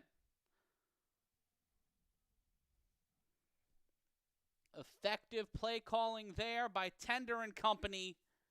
Getting it to Quani Morgan, making, 24-7. As it is once again a 3-score lead for the Animals. We take a look again at the replay. Morgan kept it, had Kyle Ward set up with him, and the defensive ends today could not keep up with that young man. Quani Morgan got trust on the back of his jersey. That's what you can do. You can trust in Quani Morgan, but not on extra points, as now it is 24-7, 6:23 left to play. The BIC not out of this one yet, but it is a long way to Tipperary, as it is 24-7. Don't go to their sponsors. Go to my sponsor, Harry's. Get yourself a Harry starter set for as low as $5. Click the link in our description and sign up now. Not only do you do that, you get to help us out too, and we get to make a little bit of money off of it. So please, just give us your money. Give us your money. I need it. I need your money. I got a dog. Dog likes cheese, and not like cheap cheese. She likes the good shit. I gotta make that happen. You don't know the pressure I'm under. You don't know my life. Get yourself some nice razors, please. Jason Sisson set to return for the Trenton BIC, as it is 24-7. Phantoms get the win today. The Renegades got the win today. Some would consider that to be an upset, especially on the road, but it was a narrow win, 21-18, as that level of the division continue to play each other close and contentious. This game might not seem close, but it certainly has been contentious. BIC down 24-7. 6:23 left to go in the half. This will be an untimed down. That's allegedly Shahid Al-Kabir. And that one will make it the requisite distance. And it will bounce out of play, so Jason Sisson playing that smart. It'll be a dead ball run from the 25-yard line. And this is not a man that you want to be trailing behind. Even if you're ahead on the scoreboard, you do not want to give Jason Sisson room to run. As when it's 24-7, the BIC will look to make something happen on the return. Sisson gets to the 35, now the 40. Will be met near the 50. Has 3 people on him. Gets around Kyle Ward. Has the entire sideline to cut through. Continuing to bounce around on an untimed down. Jason Sisson will not get to the end zone, but will get some solid field position for Sterry Codrington. At the 39-yard line, it'll be 1st and 10 for the BIC. 6:23 left to go in the first half.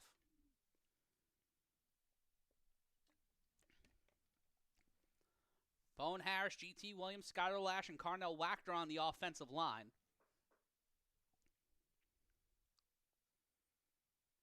Codrington with Kason Campbell and Ashante Worthy at the top and bottom of your screen. Codrington in trouble. Codrington will run it, and Codrington will get maybe 3, possibly 4, after the pressure from Silk City.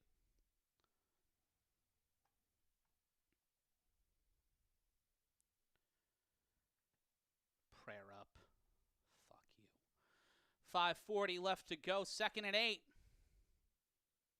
BIC, the defending A7FL national champions,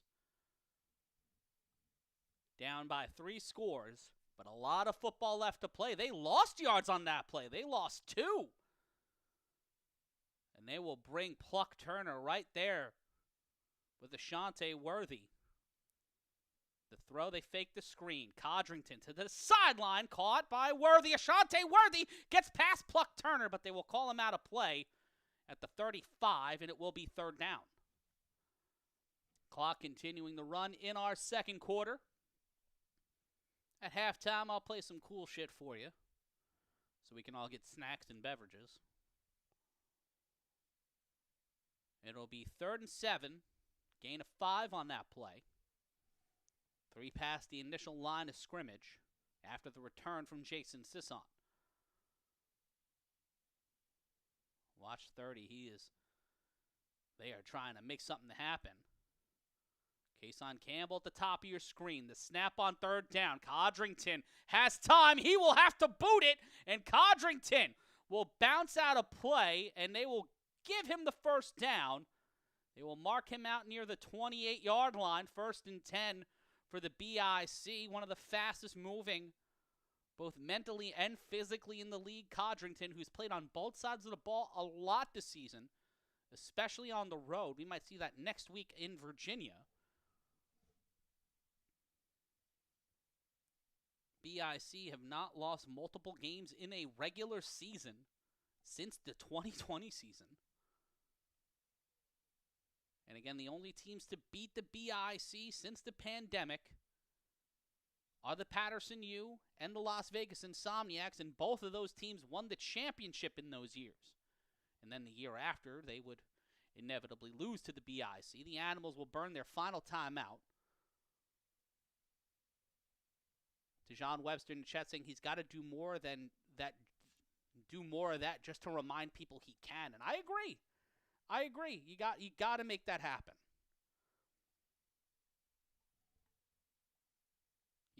You've got to show the width and birth of your offense. The Animals have been doing that all game. The Animals have been able to keep that kind of rhythm and cadence all game. And then you see Nick Mays out there, the mean machine. This infusion of Baltimore talent from Omari Thomas to Nick Mays to Pluck Turner has been a godsend for this Animals team. While the BIC may call what they do God's plan, it is a very contentious plan right now. It will be 1st and 10, 3:48 left to go. Bone Harris, 4 on the line. You see him wave himself eligible. Campbell and Worthy set to the right of Codrington. The snap. Codrington throws underneath. That was meant for G.T. Williams. Williams not able to get there, and it will be 2nd down.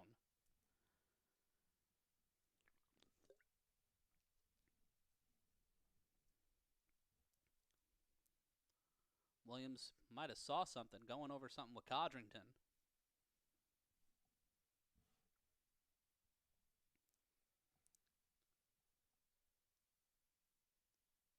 How do they know that? I want to know how they calculate that. Like, someone give me some sort of fucking science behind it. I'm 100% fatigued.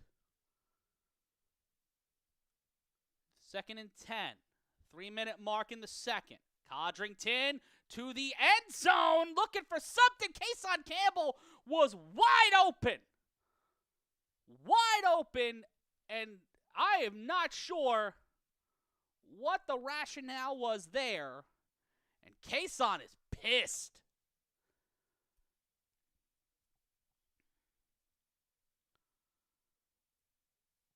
What a stop. Just Sterry Codrington making some decisions that are frustrating his teammates. Had the ball, had the play, but I could see that maybe a call. But it's 3rd down as this might be the last play before the 2-minute warning. 3rd and 10. The snap by Codrington.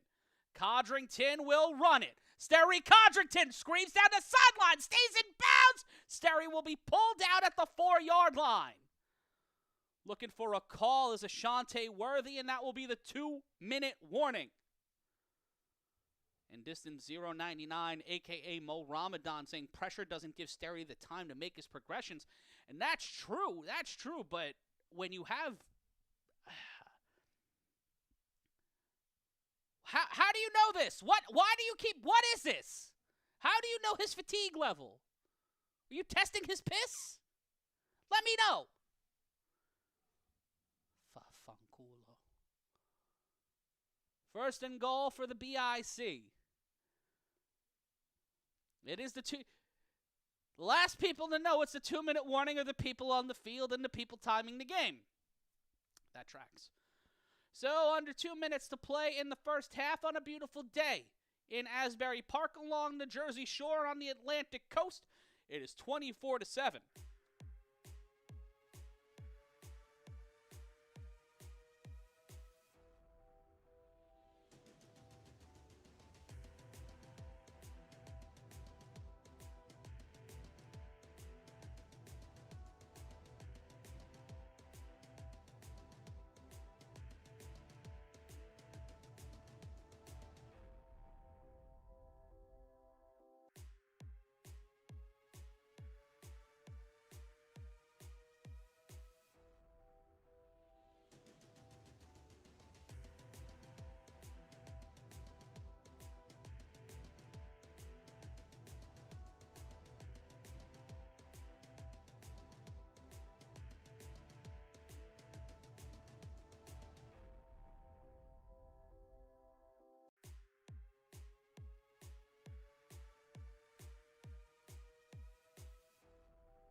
Well, Jason Sisson scored a touchdown because they don't time their fucking commercial breaks. So we will take a look at that on the replay. I knew I shouldn't have left this chair. Jason Sisson off the keeper. Look at that. Just the persistence. And look at the way he stayed upright. Made sure his knees didn't touch the ground. Jason Sisson in the highlighter cleats. He's always a highlight on the field. 24-13. I can never leave this chair again. Sisson in the backstack, down by 11. Over the middle and missed the timing with Ashante Worthy. But that means the get back is in play. 24-13, an 11-point game. 2 touchdowns separate these teams.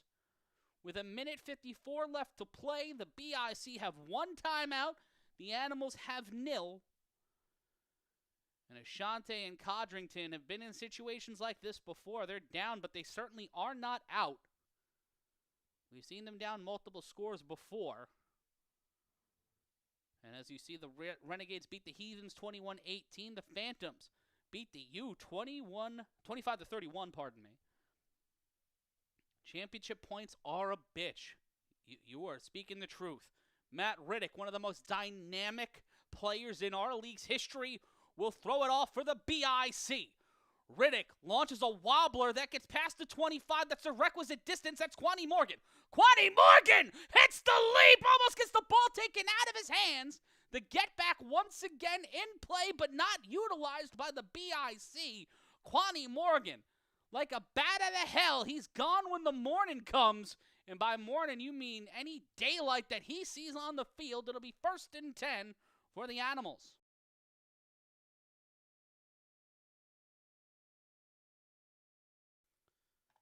Matt Ryan here with you. You see that leap again on the replay. That is one motherfucker of a jump, my guy. And it will be 1st and 10. Minute and a half to go. Tender in trouble. He will get going. He will get moving. David Tender, you need both Bell brothers to bring him down. It'll be 2nd and 3, but the clock continuing to tick, tick, tick. The Animals want to get more points on the boards. Change the channel name to Matt Ryan is ranting, yelling, green jacket, gold jacket. I don't give a shit. We're at the 90-second mark, 2nd and 3. Time continuing to wind away for the Animals, who have the lead here, but no timeouts. They're going to need to move expeditiously to make this a 3-score lead. The snap, trying to increase the lead to 17. Ole Bell comes in, and there's the Joker. John Kessler will run out of play. That will stop the clock at 1:04, and a flag on the field, and that one's on Isaac Gomez. I am wondering what that call was. Ashante Worthy pissed off.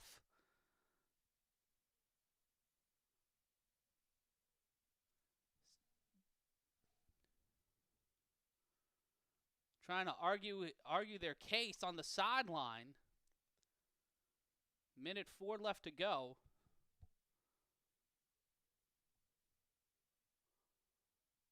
Tender met by Ole Bell, but was able to send it over to John Kessler. And you see Gomez trying to stop him. He's pushing him out of bounds. I'm unsure of what the call is. It's a 15-yard penalty on the BIC. Because I guess he pushed him out of bounds. That's going to give the Animals a gift, a first down, and a stopped clock with a minute 4 left to play. Seen the Animals score on every drive of the afternoon. A 4 and out and an interception in reverse order for the BIC on their first few drives of the game. Kyle Ward will stop this one with a minute 1, and he will not get the first down. They'll declare him out at the 8-yard line, so it'll be 2nd and maybe 1 for the BIC defense to try to get a stop here. They'll take out Kasim Perry and bring in another possibly big body. Kyle Ward and Tender have been a match made in heaven so far today.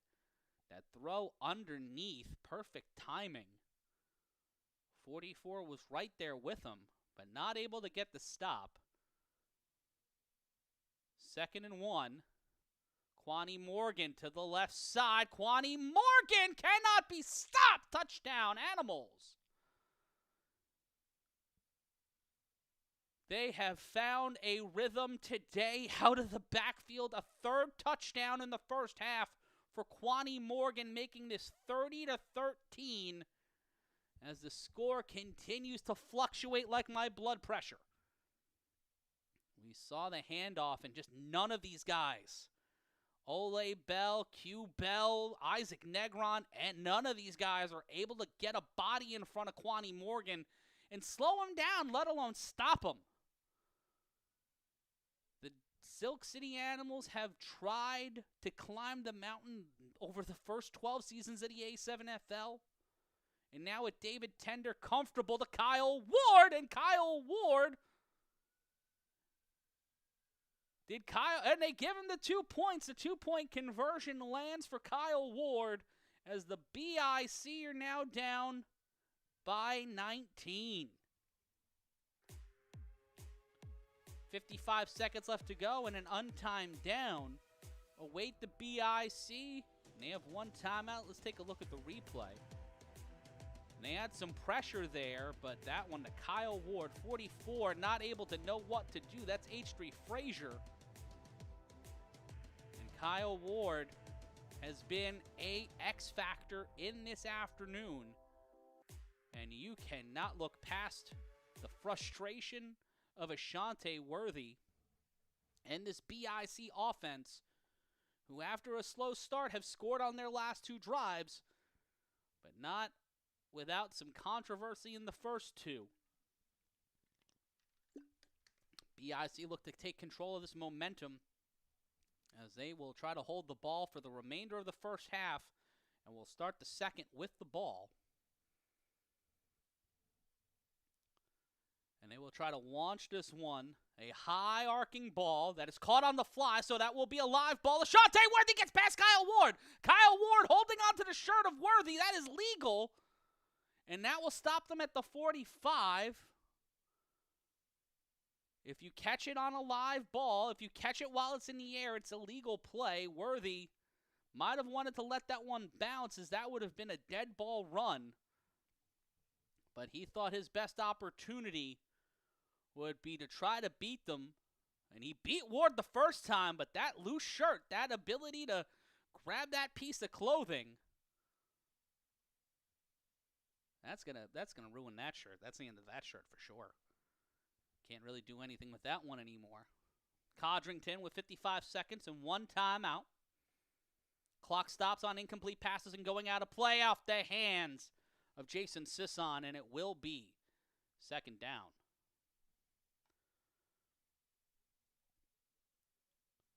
Matt Ryan here with you on the Creator Sports Network and the Intergalactic Sports Network. So glad you're spending your Sunday with us. No, you can spend it with anybody else or on another stream, but I'm glad you're spending it with me. A little bit of conversation and consternation. First and it'll be second down. You see some security out on the field. Take a look at the replay. Just right off the hands of Sisson. Rob Long was ready there to meet him, but was not able to get the stop. Instead, it'll be an incompletion, and it will be 2nd and 10. Skylar Lash got rolled up on that one, but his hair stayed perfect. I'd like to meet his tailor. The BIC looking to draw blood in the final minute of our first half. A wild day in the A7FL for certain. The Lexington Phantoms walk one off. The Renegades going to win on the road. The Insomniacs in the stealth battle a little bit later on tonight. Codrington throws. Caught! That's Jason Sisson. He reclaims himself, and Jason Sisson, the clock continues to run. 43 seconds and counting.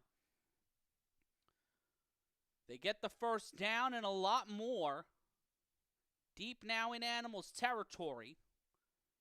They mark that at the 15. Watch Sisson in the slot. The snap on first down. Codrington throws it to G.T. Williams, and Williams gets it to the 10. Flag on the play, and it looks like it might be a call on number 30, an illegal tackle. That's Ricardo Freeman, the Wolverine. The Animals are fucking loaded, bro. Holy shit.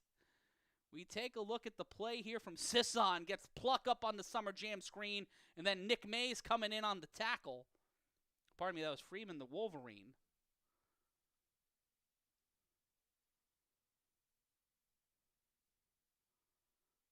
It'll be a false start on the BIC, and it'll be 1st and 15, the clock running. This could be the last play of the half. BIC will need to move quickly here. They need to score. 10 seconds now. The snap on 1st and 15. Codrington will keep it. Seri Codrington will run along the sideline, and he will be knocked out of play. First down, BIC, and they stop the clock with 4 seconds, waiting for the flag. No attempt to wrap whatsoever. He gets checked out of play. Let's take a look at the replay. Codrington stepped up, kept it moving, and was unable to be stopped until that low shoulder throw by number 91. That sniff on the stop, but a flag on the play.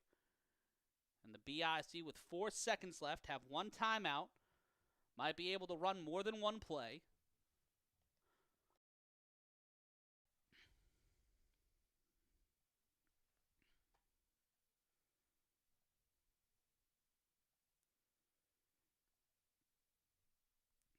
But 4 seconds left to go.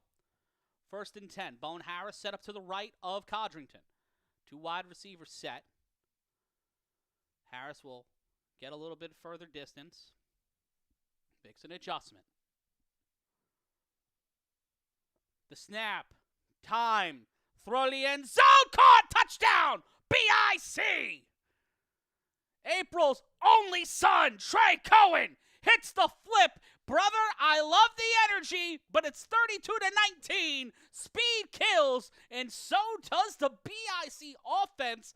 They will walk into halftime down, but will have a chance to cut this lead a little bit more with the extra point, and they get the ball at halftime. They start the half with an untimed down. We see again on the replay. Codrington felt the pressure, got it to his man. Trey Cohen in there, April's only son, making mama proud. Rob Long right there up in front of him. And then the coup de grace hits him with the double stomp like Swerve Strickland. Catches a vibe and makes it 32-19.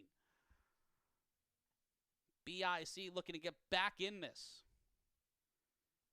Much like Natasha Bedingfield's brother, they just got to get through this. They got to get through this. Flag on the play. Codrington tried to get it to Sisson. That will be no good. We might be running this one back, though. We will see in a moment. They will replay the extra point. It'll be a 1-pointer from the 2.5. Yo soy Matt Ryan, je suis Matt Ryan on Instagram. Here with you on a beautiful Sunday afternoon that's slowly turning into evening. This will be the last extra point attempt and the last play of the first half. At halftime, we'll play you some old shit from my archives. You'll probably watch the pregame show again. But just know that I love you. Just know that I love you. Sisson made a business decision there. Yeah, he saw the flag and he's like, brother, we could try this again from closer and get the same result and make their defense just a little bit tired. Chap Dom saying it, anything could happen in the second half, and I agree. The snap. Ashante Worthy in at quarterback. Ashante Worthy will cha-cha slide into the end zone, makes this one 21-32. So just like that, the BIC, that should be a 2-pointer, not a 1-pointer. You know, because it was a penalty and they moved up 5 yards. But what the fuck do I know? It's halftime. That means we will take a brief timeout on our end. That doesn't mean anything, but you get to relax. I get to go scream into a pillow, and we get to enjoy some lovely content from my YouTube channel. We'll be back on the other side of halftime. It's 32-20. BIC get the ball at the half. Can they come back? Growing up, I hated the Dallas Cowboys. Being a Giants fan in the 1990s meant watching Emmett, Aikman, and Irvin turn your dilapidated favorite franchise inside out twice a season. Yet now, as I've seen my favorite team win 2 titles at the expense of the greatest quarterback of my lifetime and the greatest pro coach / 7,000th best college coach of my lifetime, I pity the Cowboys. Because your team is, well, you know. Of course you know. You'd have to know.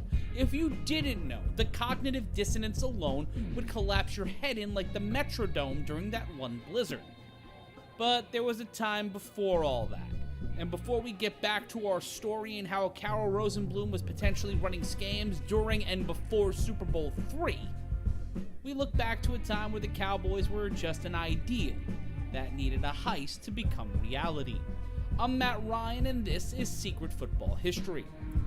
I want to shout out everyone who requested this video, including my good buddy Alex, who just wanted me to dunk on George Preston Marshall, and because he loved this story.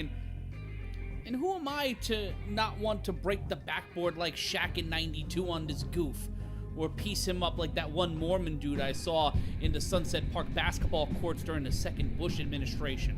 Brother was cooking everybody in the Hezekiah ones. Mormons who may or may not have been in the And One mixtape aside, in 1960, during the NFL's owners' meeting, we finally had a commissioner. But now we came back to the issue that destabilized and stymied the NFL for the first 21 ballots. George Halas and expansion. As covered in our series, Marshall was not a big fan of integrating new ownership into the NFL at the time, or possibly ever, as the owner of the franchise that started in Boston and moved its way down to D.C. was the last NFL owner to feature any players who weren't white on their team. That's right, was the last team to integrate 3 years after this. 1962 season. 1962. It took the Kennedy administration to threaten his lease to make it happen. Lovely guy, that George Preston Marshall. As lovely as a bag of rabid badgers with Rumble accounts. Clinton Murchison, on the other hand, was someone who desperately wanted to own an NFL team. For the previous 8 seasons, he and his brother John, both Texas natives, alongside fellow Dallas resident and uncomfortably rich man Lamar Hunt, wanted NFL franchises in the burgeoning Texas town. Both men were competing, but the Murchisons had a bit of a head start. They fell short of buying the original Dallas Texans back in 1952, and after falling short of buying the San Francisco 49ers, that's right, the 49ers, for $400,000 in 1953, we jump ahead to 1958 as Murchison heard that George Preston Marshall was looking to sell. And Marshall was willing to walk away from his team, his baby, for $600,000.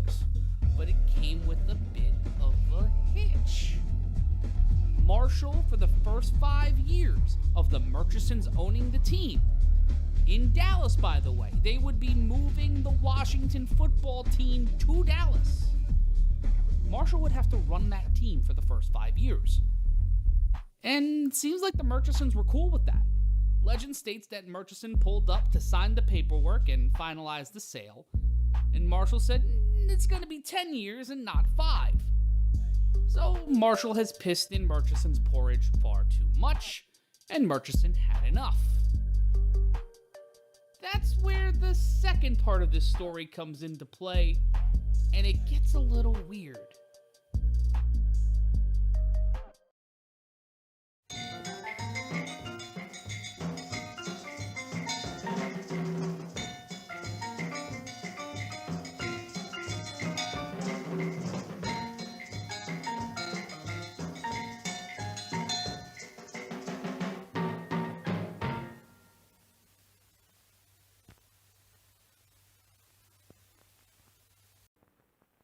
It's Paul Hornung, keeping the ball, one of the great stars on Post football trading cards. Trading cards are free on Post Toasties. Lots of them on all Post cereals. 200 top stars with facts you'd like to know. Start collecting football trading cards now. Free on all Post cereals. And Frank Gifford is over for a touchdown. No wonder he's an All-American. Folks, meet Frank Gifford, star halfback of the New York Giants. And Frank, a really great first half. Well, thanks, Bud. Well, excuse me, folks, but I just crave a glass of orange juice at halftime. Frank, that craving's your body wisdom, telling you need extra vitamin C and energy. Body wisdom, huh? That's interesting. Because orange juice sure is the best pickup. And Frank, as you know, the body can't store up vitamin C.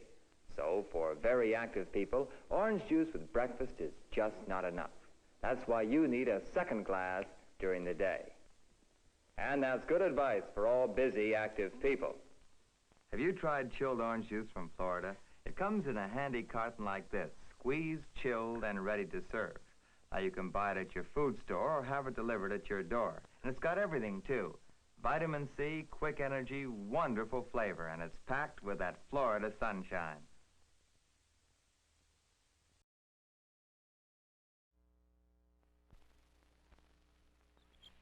Hello there.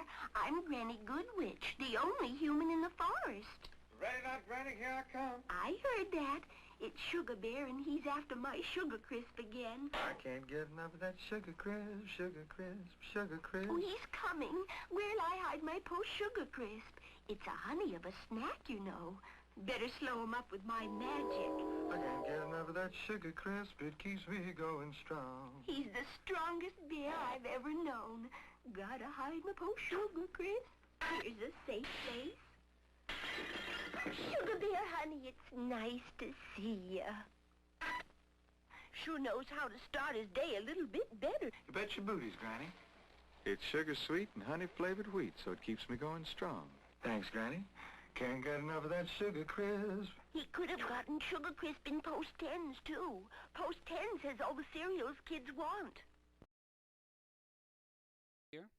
We're back. It's the A7FL Uncensored on the Creator Sports Network. Ashante Worthy will be returning it for Trenton. They are down 32-20, 12-point game. Should be, I believe, 32-21.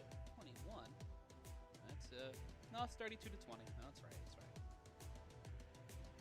We thank you for joining us here on the Creator Sports Network and the Intergalactic Sports Network. And here we go, the 3-on-1 throw-off. That will be caught on the fly at the 25. Either way, it's a legal ball. Kyle Ward gets dusted, and Ashante Worthy finds the sideline. Ashante Worthy screams downfield and will be brought down inside the 20, will be brought out of play. And once again, the BIC offense hit with some of that rocket fuel. Damn! Making it happen to start the half as the BIC, down but not deterred, cuts through. Ooh, that was pretty. Ashante Worthy making the return team nervous, making the return team sweat. Was not able to get it inside the end zone, but it'll be 1st and 10 for the BIC with some great field position Worthy caught it at his own 25, was brought out of play at the opposing 20. Actually, they'll call him out at the 27. The handoff to Stephen Jones. SJ gets around the defender, will carry around and get a gain of about 4. And it will be second down. Moderate gain for the run, but setting a pace and a tempo for the BIC. 2nd and 5, a 5-yard gain. Worthy back in on offense alongside Kason Campbell. G.T. Williams, Markai Gilly, Carnell Wachter, and Skylar Lash out there on the offensive line, beefing up the line. 2 on the line. Looks like they're about to rush 5. The snap. Codrington will roll out to his left. Will throw towards the sideline. Wachter and Campbell tried to go for it but could not get there. Stand-up defense by the Silk City Animals. And it will be third down.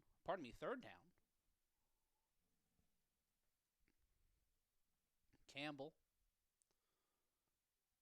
talking things over with Codrington and company. They once again utilize that big line. I'll watch the defenders given a little bit of room. The snap on 3rd down. Codrington underneath to Worthy, and Worthy couldn't hold on to the ball.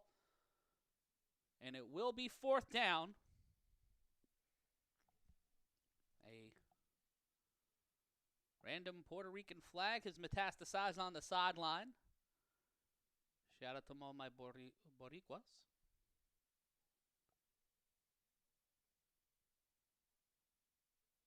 Another 4th down situation for the BIC offense. G.T. Williams and Wachter declare themselves eligible. 2 wide receivers set again. John Woo Bird into the shot on a compelling 4th down. Codrington will keep it. He will get the 1st down. He will find his way and ski down the line and get brought down at maybe the 12, 1st and 10 for the BIC on 4th and 5. Codrington trusts his legs and does some similar bunny hopping that I used to do in Matt Hoffman BMX back in the day. Underrated game, in my opinion. I preferred the Tony Hawk games, but Matt Hoffman BMX was a fun time. And so is this, spending my Sundays with you guys ahead of Dynasty tonight on the pay-per-view. It's going to be a fun way to spend my Sunday night. It is a great way to spend my Sunday afternoon. Sterry Codrington, again, showing why he's been a multiple-time MVP, 2-time champion, Offensive Player of the Year as well. Animals defensive coaching staff looking to make some changes. Animals call their first timeout early in this half. Not good, and Richie Augusto looking exactly like someone who would walk out of a Harbor Freight, ready for the dock and ready for the sideline. I'm just busting Richie's balls. I like Richie. Richie's a good dude. 2 wide receivers set, 4 on the line. Codrington behind center on 1st and 10 after the timeout. Bringing in the defender, going a little bit closer to Campbell. I think that's Rob Long. Codrington again will keep it. Codrington sees the end zone. Touchdown, BIC. Trenton finds themselves back in this one, makes it 26-32. Off the first drive, an intrepid return by Ashante Worthy, setting it up, getting a 4th down and back-to-back runs. Sterry Codrington showing why he's one of the most dangerous men in the league. Puts another 6 on the board for the defending national champions. We watch the pressure again. Skylar Lash right there with him, but Codrington holds on to the ball. Doesn't loaf of bread it. And despite number 3 having that shirt saying, "You can't fuck with me," the BIC trying to fuck with them a little bit. Not trying to fuck on them, because they're not trying to defraud the state of Mississippi, allegedly. And a flag, a false start on an extra point, so they will go back 5 yards. They'll make a swap. Looks like Stephen Jones will come back in. 11:50 left to go in the third. Matt Ryan along with you. Live and uncensored. And boy, have we been utilizing the uncensored today on A7FL Uncensored. Matt Ryan along with you.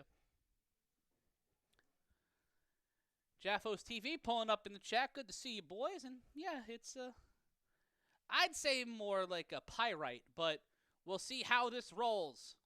Extra point attempt. The throw caught, and that's 2 more on the board. Stephen Jones getting the layup in there. Keeps the BIC moving. 20. Oh, they went for 1.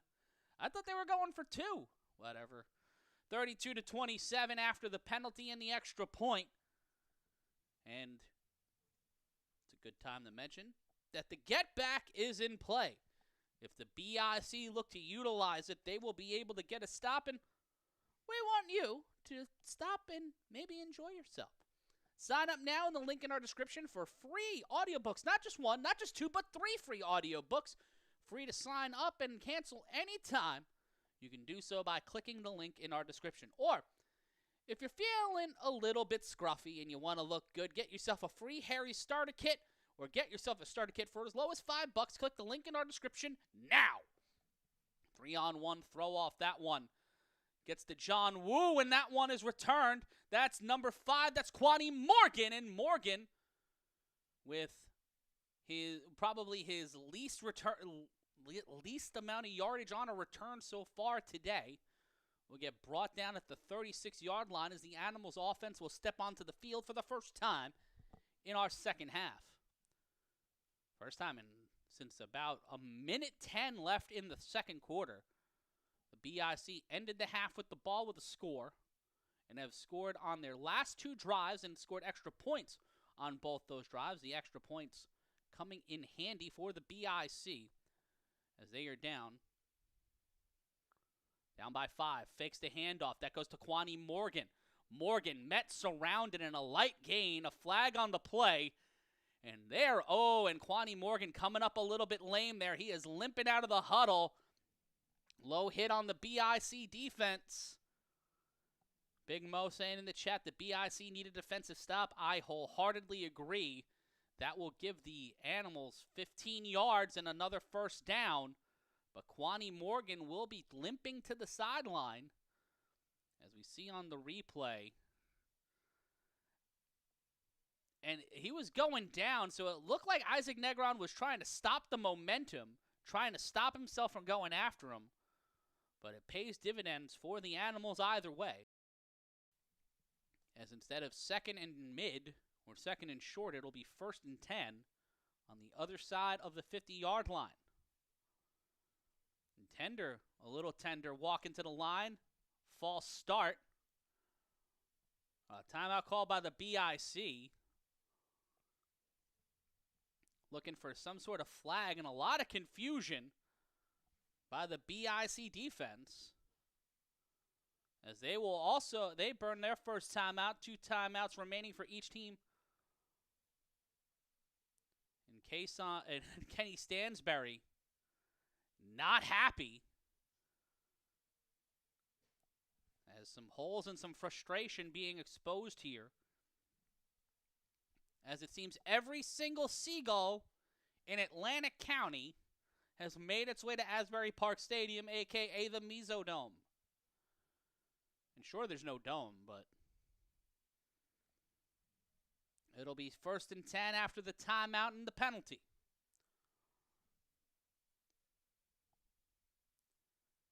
Matt Riddick giving Kyle Ward a lot of space.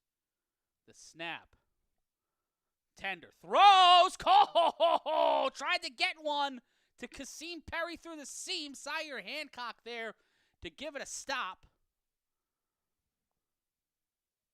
And Big Mo saying that timeout may cost the BIC later, but we've seen them effectively utilize the clock late in games. They're just going to have to be adjustable. They're going to have to stay limber and nimble.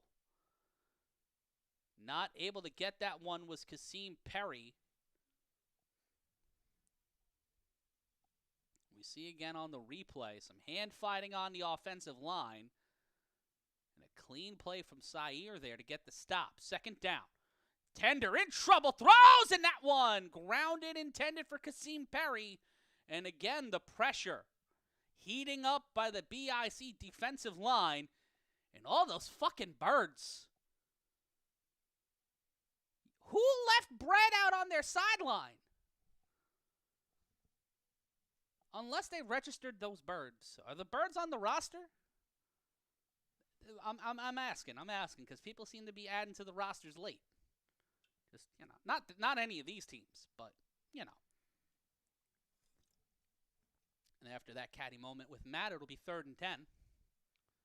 Ward at the top of your screen. The throw to Kyle Ward. Kyle Ward will get a gain of about 5, and it will be 4th down. And, Ole Bell. Oh, he got hit in the balls. Ole got bopped in the balls. That's why you wear a cup, says the non-athlete. They even wear a cup. I wore a cup when I was announcing for protection purposes.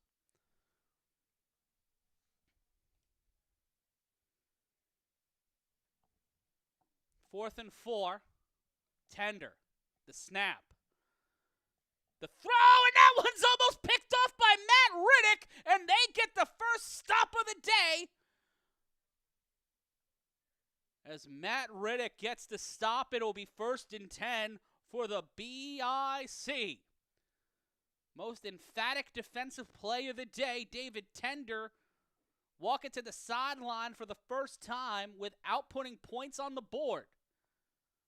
And that is why every drive, every game, every snap matters in the A7FL.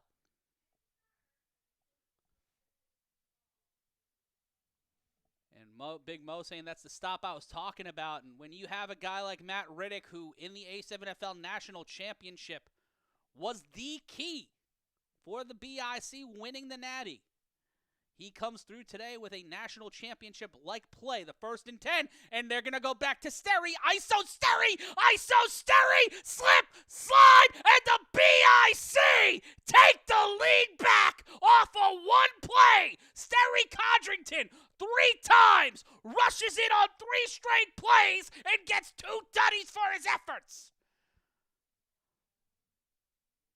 Nothing's over until it's over, as Lenny Kravitz would like to say. And much like his mother, they move on up to the east side as the BIC finally get a piece of the pie known as the lead.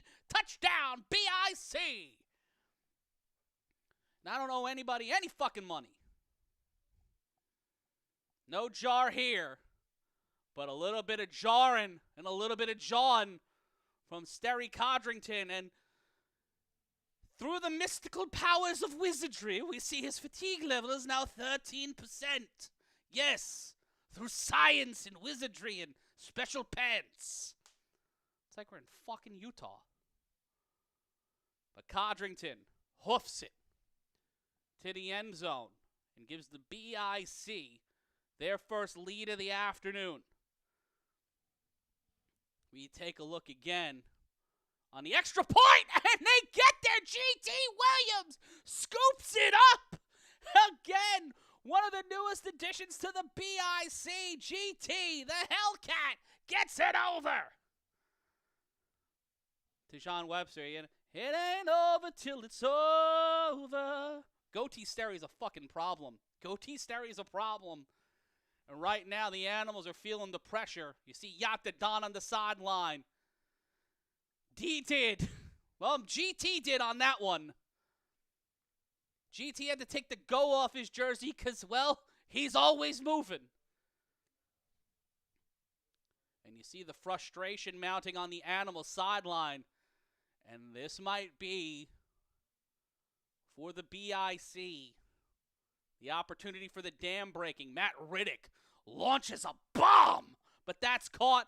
And that's Kyle Ward. Kyle Ward trying to get back on the board. Kyle Ward towards the sideline. Pushed out of play near the 35-yard line. 1st and 10 for Silk City.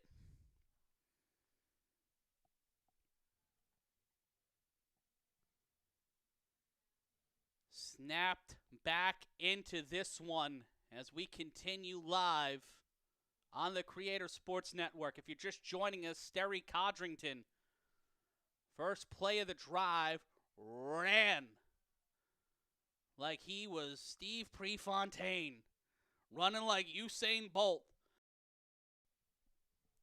running like gold was on the other side, and it was a 2-point lead. The pressure tender hit as he throws. The Joker, John Kessler. John Kessler breaks loose. John Kessler slips through, but Isaac Negron brings him down at the 40-yard line. Get yourself some fucking touches, kid. First down, Animals. Big Mo Ramadan in the chat. This is a career trajectory game for Tender. No more excuses. Had the lead. Has stars and studs on both sides of the field. Lead is gone. No more excuses for him. But a flag on the play.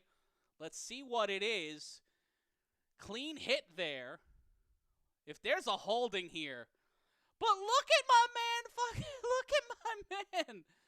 John Kessler, the Joker. Looking young and nimble. Giving us old dudes something to fucking root for. See, there's Big Joker, and then there's Baby Joker on the BIC. And then there's Mid-Size Joker, but you don't see him all that often. Mid-Size Joker, you only see...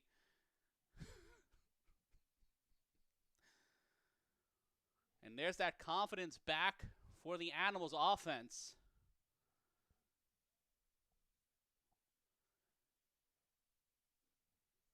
And it looks, the Animals have to take that one back. Oh, no. This one may not count. Oh, it doesn't count? Oh, your heart breaks. Your heart breaks. Oh, you can't take a highlight from my man like that. He hoofed it. Let's see this again. Whoopsie. Ooh. Ooh. They'll count. It's first down to throw. That's caught by Wingo. Larry Wingo gets suplexed by Q Bell. And it will be second down.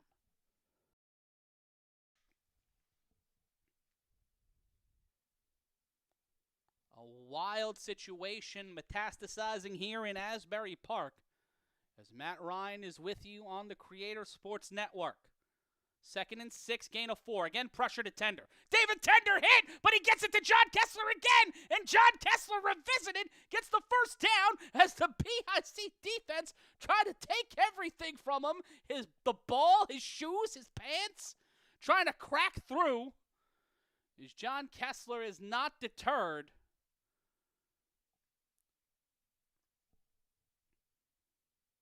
Looked like he was on a trip to Turkey, but not able to get past that first down marker. Actually, get past the defender, but got to pass the first down marker. It'll be 1st and 10. 6 minutes remain in the third quarter. 3 wide receivers set the pressure. Tender hit again and incomplete. Intended for Wingo.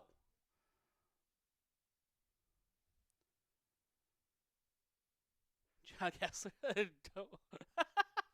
Joker, pardon me, Big Mo in the chat saying stay away from his beard.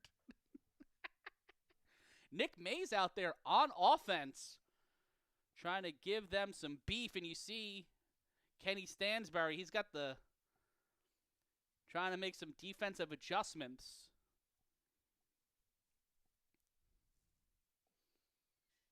Kenny wearing a TMU hoodie? That seems rude.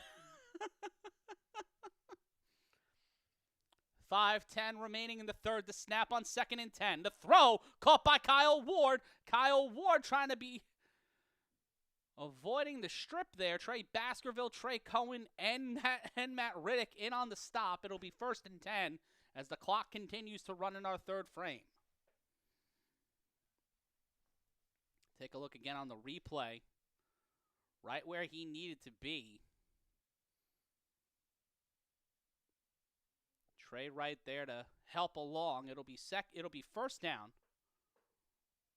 Snap. Pressure again. Tender throws towards the end zone. No one there. Flag on Matt Riddick. Looks like it might be pass interference. Holding. It's a holding call. And it looks like to be on the Animals. I'll take a look at the replay. Is OMR, Old Man Ref, calling for holding. We see again.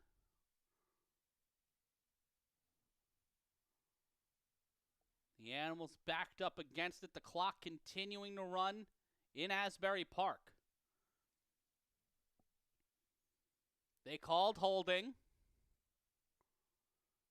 but unsure of whatever. The handoff. And a moderate gain. It'll be second down. It was a 5-yard penalty, and so that will make it second and. A lot of quality facial hair in this league, and if you have quality facial hair and you want to maintain it, head down to our description. Get yourself a hairy set. So Mari Thomas tried to make something happen there and almost gets thrown out the club. That's Kyle Ward, pardon me. As we see Ward on the handoff.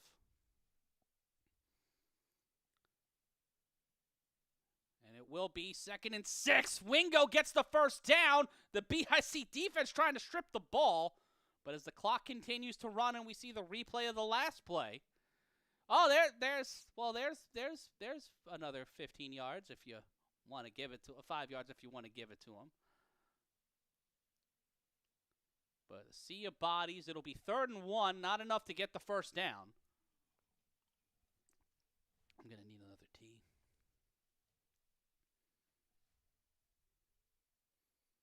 What the hell, Mo? Let me know.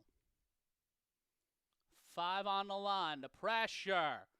Inside is Kyle Ward. Kyle Ward will get the first down and brought down inside the 15 by Kason Campbell. They'll call him out of play at the 13-yard line. It'll be 1st and 10. Last time the Animals were in the red zone, they were stopped on 4th down. Will that be the case this afternoon on their final drive of the third quarter? Or possibly their final drive of the third quarter. 1st and 10. 4 on the line. 3 wide receivers. The snap. Pressure. Tender. Gets over to Wingo. Wingo gets out of play. They'll mark him out at the 4. And that'll be 2nd, I believe, 1.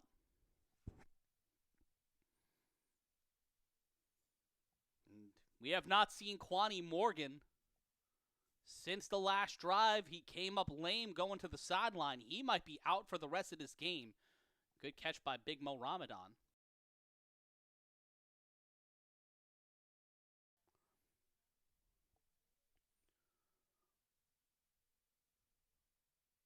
Pressure on the line. The snap. The handoff to Ward. Ward will get into the end zone. Touchdown, Animals. The Animals will get the lead back. But Ward, little worse for wear, getting up off of the turf. As that small child. Whose child is that? Why does it look like... Did they go back in time and steal a me? That looked eerily like he could be my cousin.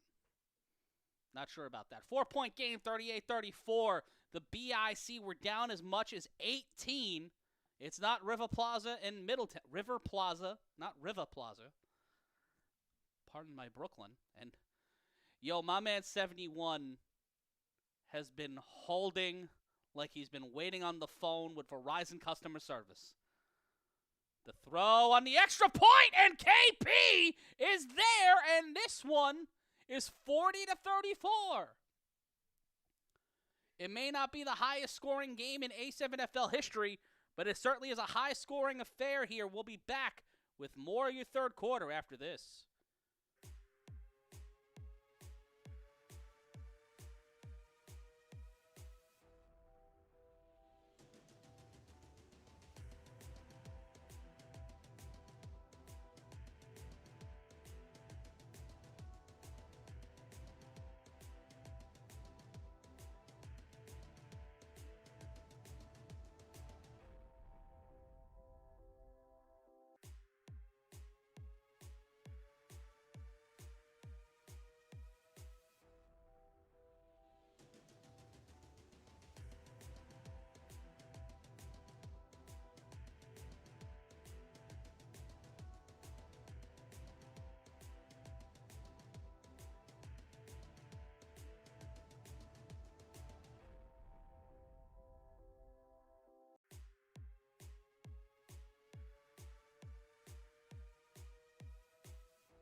And here we see David Tender in trouble, under pressure, and finding a way to get it to Wingo and make this one a 40-34 game. Matt Ryan here with you for the 3-on-1 throw-off. And the Trenton BIC will get the ball back with 1:11 left to go in our third quarter. The get back is not in play.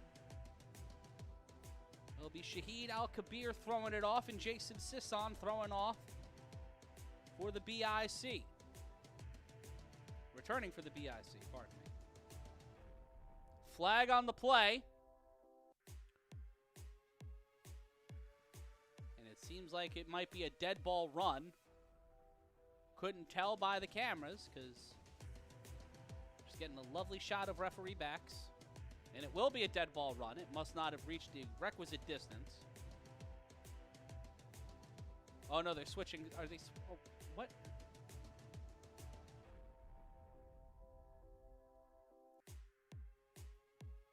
And there's some frustration from the Silk City Animals. And it'll be a dead ball run and possibly a bit more.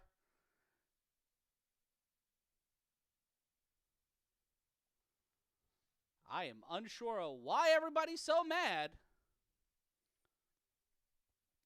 71 held you by the beard? The beard?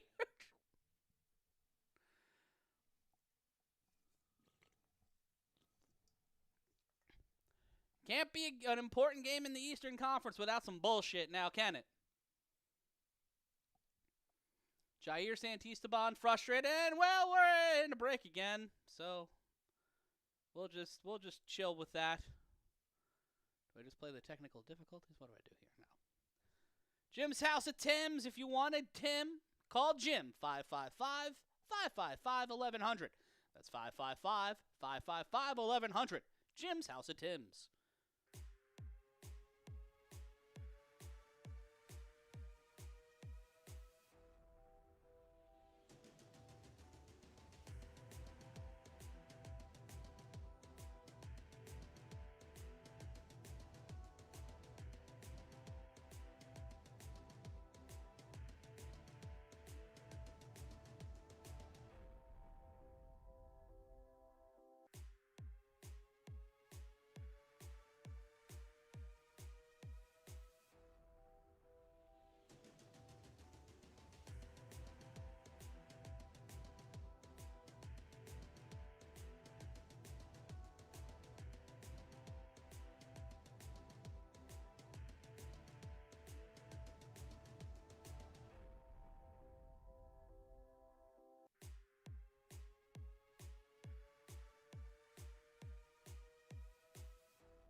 Anybody else wondering why their hold screen is two teams that don't exist anymore?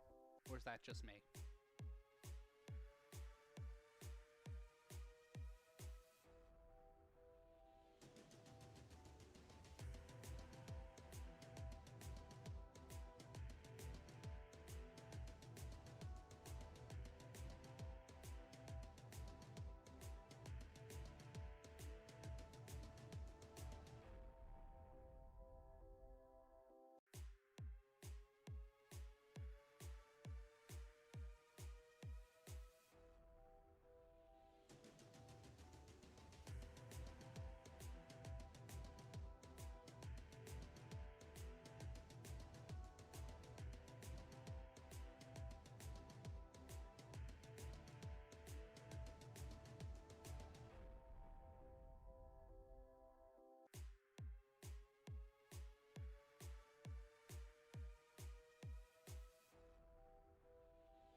There'll be football eventually. Please stand by.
I don't believe them, but I will be.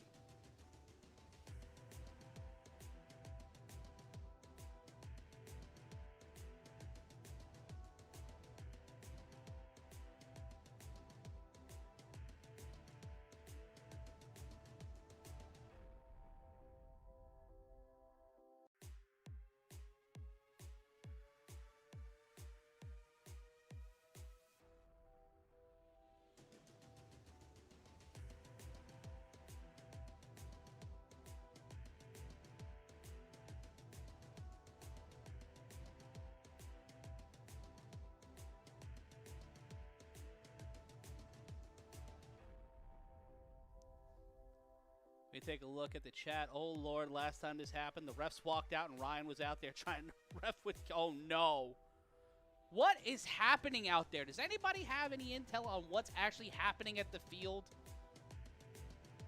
The refs had Tims on and everything. Oh, Jesus. What's going on?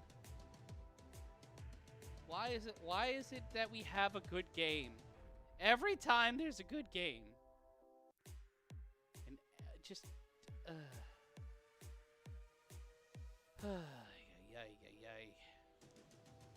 The Animals with the lead. But, you know, we might have more football on the other side of this. If we don't, well, who knows? We'll have football next week. Maybe. Probably. Hopefully. But if you need to shave more often than not, head on over to Harry's. Get yourself a shave kit now from our friends over at Harry's for as low as $5.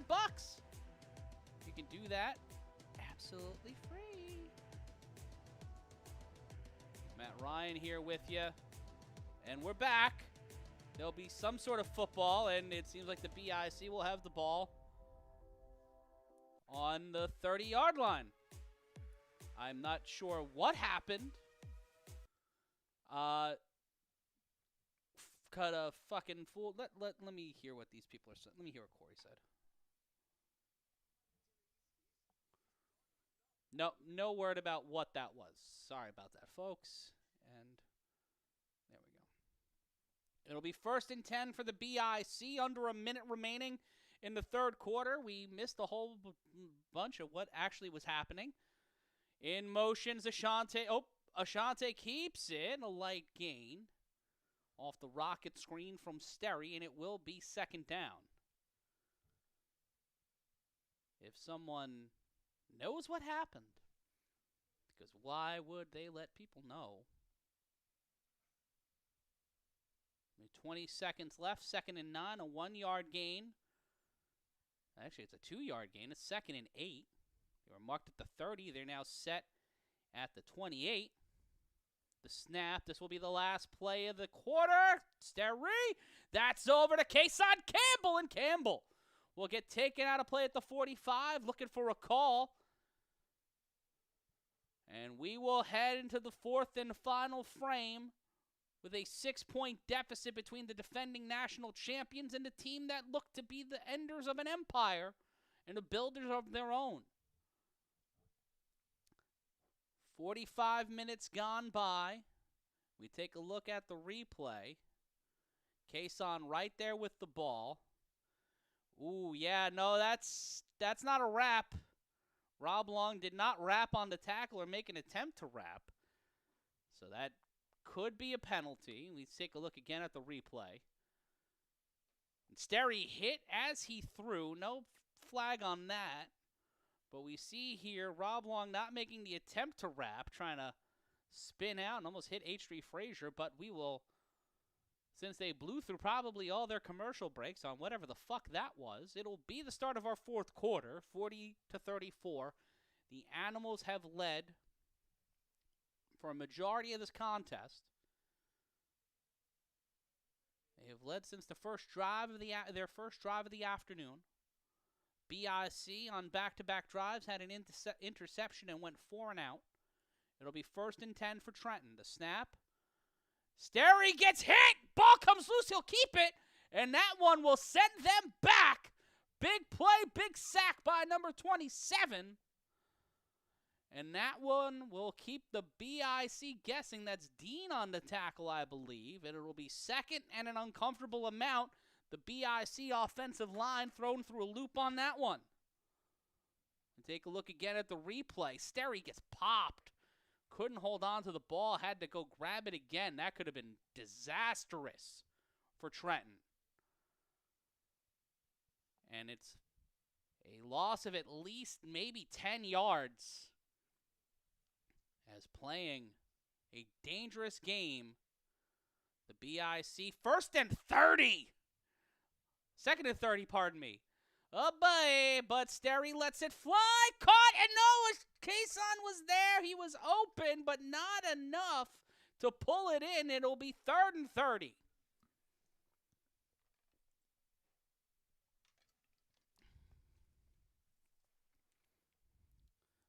Matt Riddick will talk things over with him.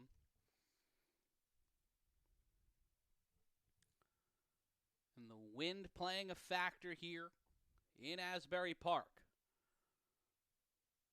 Just almost 2 minutes gone by in our 4th quarter.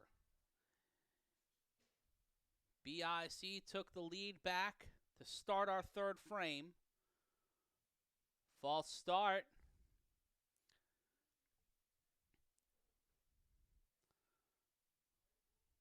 We'll see who they call it on.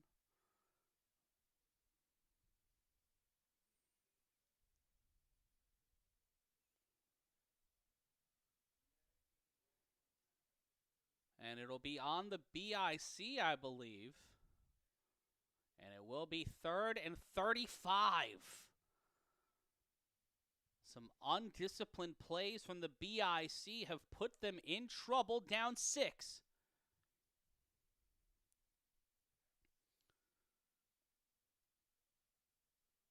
They need to make something happen here. They do not want to give the ball up on a 4th down.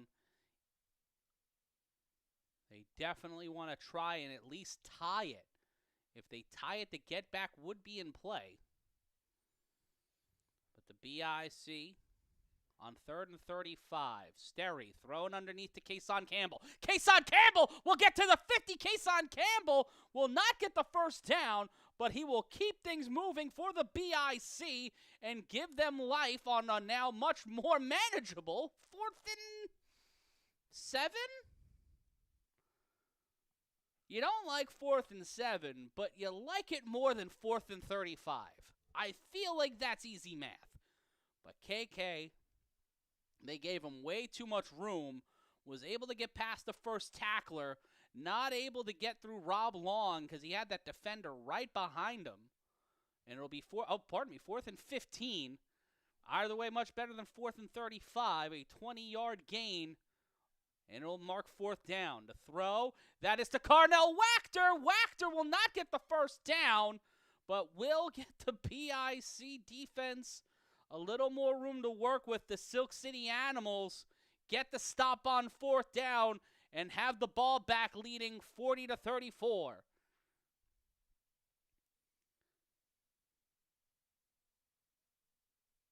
Nick Mays shouting out his boy Sniff. Sniff getting the stop. Great defensive pressure by the Animals. That only gets them to the initial line of scrimmage. So a costly sack and a costly fumble. A costly sack fumble. But Kwani Morgan still not out there for the Animals. As David Tender, with 2 timeouts, Kyle Ward set to his right, and a fresh set of downs, will hand it off to Ward. Kyle Ward met by Isaac Negron, and he will be brought down after about a yard gain. And it will, not necessarily a fan of the play call in the chat. I think K-Wack was his leak out. That was his only option. He felt the pressure, but not enough to get the first down. It'll be 2nd and 8. The veteran BIC defense, who found it hard to stop Kwani Morgan all game, now have to contend with Kyle Ward, who gained 2. It's 2nd and 8.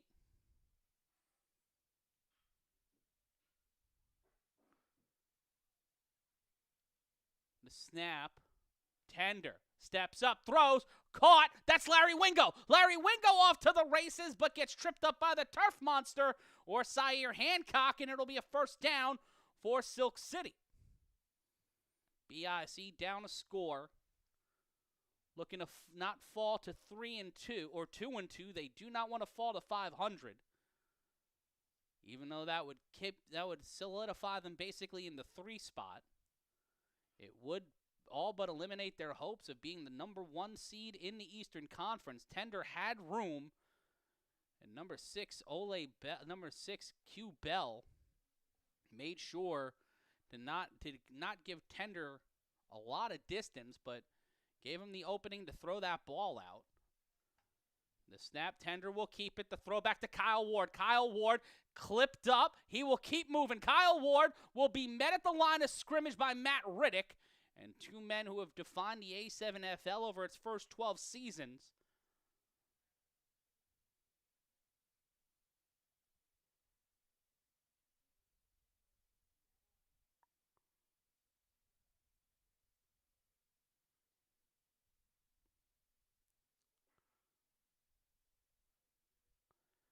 And Inside the Lines is talking a bunch of shit about the league, and he's not necessarily wrong. But does it matter? We will find out. 2nd and 8. Loaded up on the line, and Tender snaps. The throw. Oh, Tender gets it to Joker, and John Kessler will be stopped behind the line of scrimmage, make it 3rd and 9. And the BIC defense giving the Animals a taste of what the BIC offense had to go through on that last drive, just without the penalty and the whole sack fumble deal.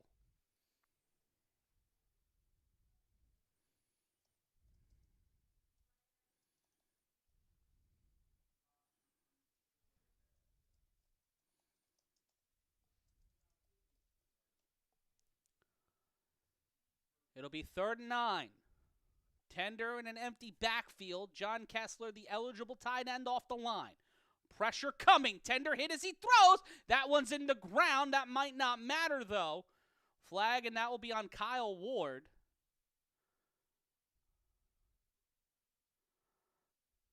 A holding on the BIC.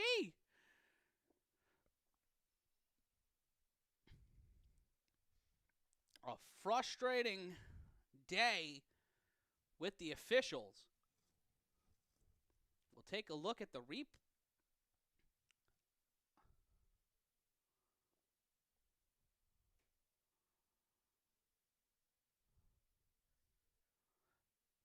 That one was, I'm unsure of.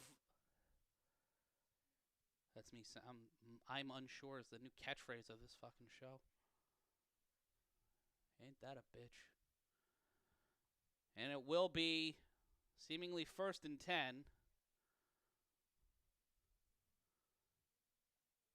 The snap. Tender gets to running. David Tender gets past the defender. He gets past Bill. Can David Tender get into the end zone? Touchdown, Animals! David Tender puts the team on his back and runs it into the end zone. Makes this one a 12-point game once again. That man is marketable. Is that man the most valuable player in the A7FL? It's starting to feel like it.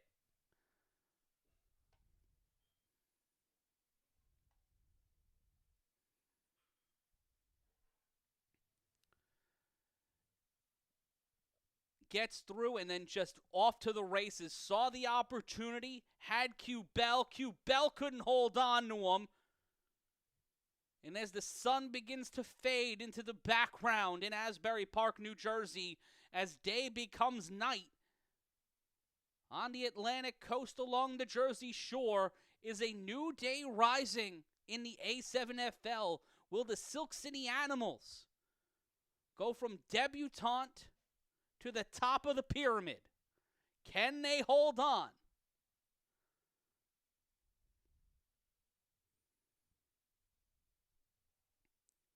Timeout called by the Animals on the extra point. That will only give them one timeout remaining and a lot of football.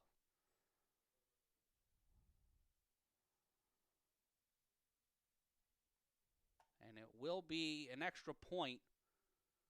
Looks like they will go for one from the 5.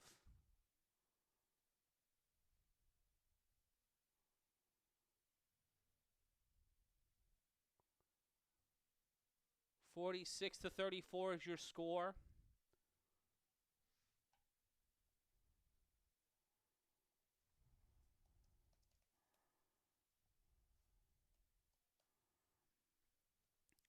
(46-34) your score. Going for a 2-pointer from the 10, not a 1-pointer from the 5. Tender. Looking to show it is prime time, but not Shannon Allen. They are trying to be ready for prime time, ready for the bright lights. They were denied in the Final Four a year ago, going for the extra point, and that's almost picked off by Matt Riddick. That would have been immaterial anyway. But with 7:07 left to go, 46-34 your score. The Trenton BIC have 2 timeouts, and they have the benefit of the get back, but they got to get back on the board first. Can the BIC do that? It's 46-34. Get yourself 3 free audiobooks free. You can sign up for free or cancel anytime with our new audiobook partner. Try audiobooks right now for free. Click the link in our description for more. Get yourself a good shave with Harry's. Get yourself a starter kit for as low as $5. Click the link in our description to find out how you can get a better shave with Harry's.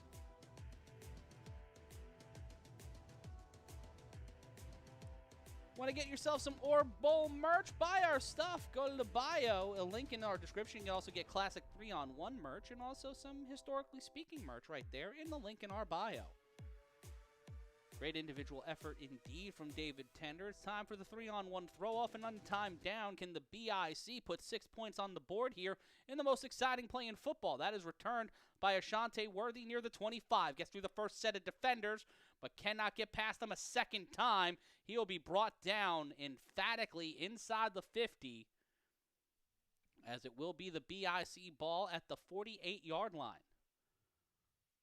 1st and 10, Trenton 46-34, your score. The BIC not able to capitalize early, throwing an interception and going 4 and out is part and parcel to why they are down 46-34. A key stop by the BIC late in the first half helped set up them turning around, scoring 2 unanswered touchdowns before the Animals fought back and took this lead. It's a 12-point game, the clock running. Under 7 minutes left to go. Sterry Codrington snaps the ball. The throw over the middle, that's to Ashante Worthy. Worthy will get the first down and more, and will get pulled out of play around the 41-yard line. Clock will continue to run. It's actually at the 42. 1st and 10, BIC.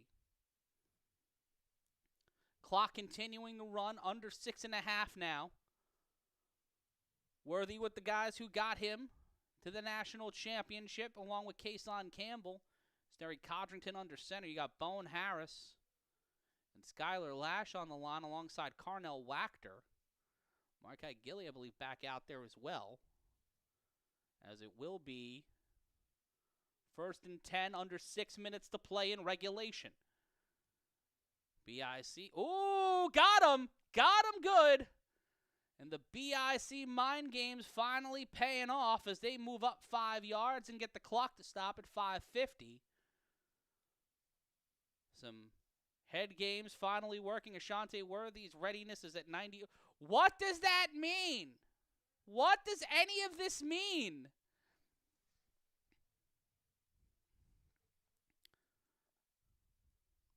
Like, is that... What the fuck ever. 1st and 5. The snap, pressure. Codrington throws incomplete. Not enough time to throw it to KK. The clock will run. It will be 2nd down. Animals defense living it up right now. Codrington looking to make the adjustments. The BIC are no way, if they lose this game, they're in no way out of the running from winning the national title. But it will make their road a little bit harder, as they might have to end up facing the Renegades or the Phantoms in the opening round of the playoffs if they walk out of this with the 3 seed.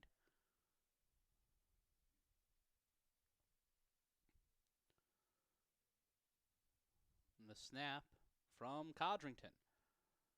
Throws it. That's off the hands of Campbell, and it will be 3rd down.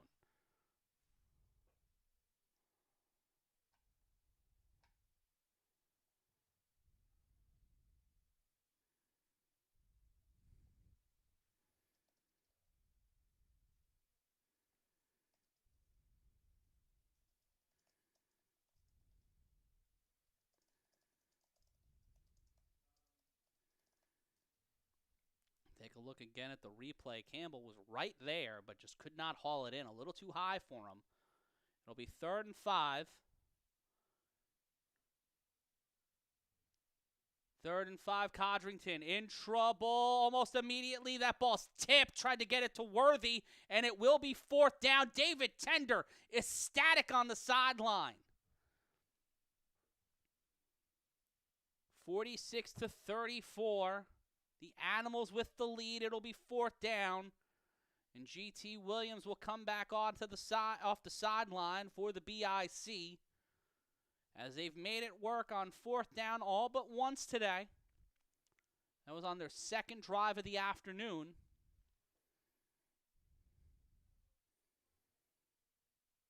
The BIC down by 12. 3:16, what left to go in the 4th quarter.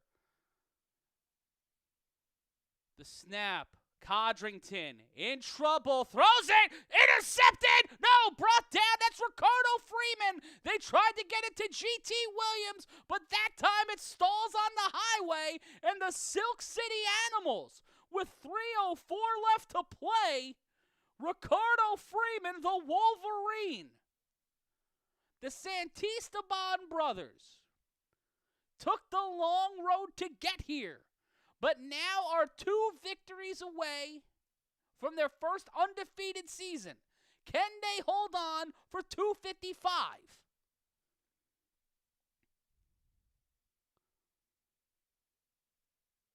Tender.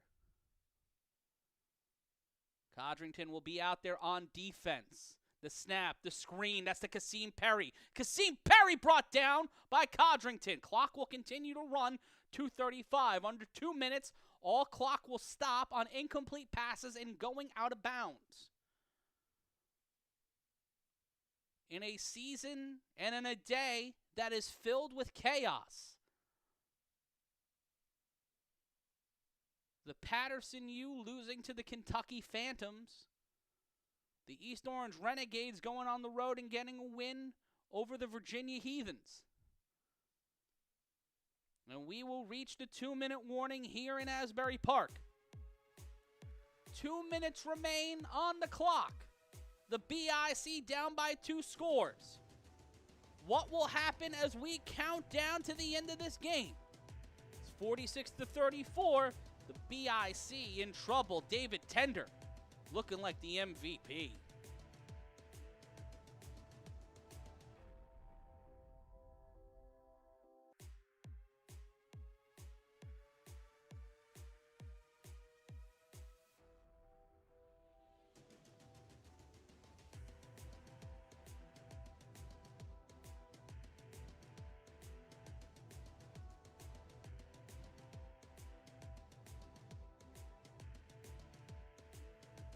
Second and 7 after the 2-minute warning. Kyle Ward to the outside, a light gain, and the clock will stop with 1:56 left to go. The Insomniacs and Stealth start at the top of the hour. The Renegades got the win over the Heathens 21-18. The U fell to the Phantoms 31-25 on an amazing walk-off.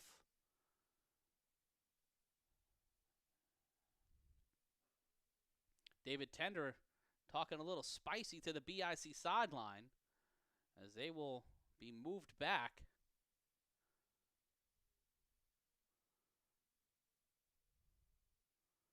Unsure of what the call, why we're moving back, but it's the 2-minute warning and it'll be 2nd and 17.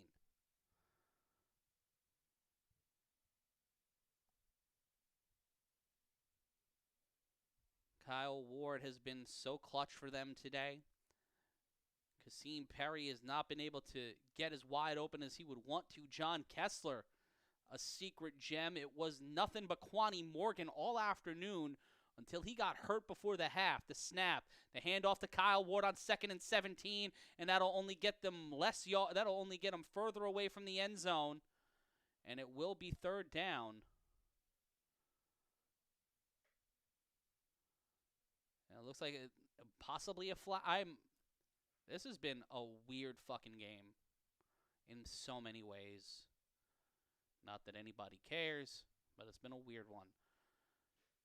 Ward got the jersey and brought him down.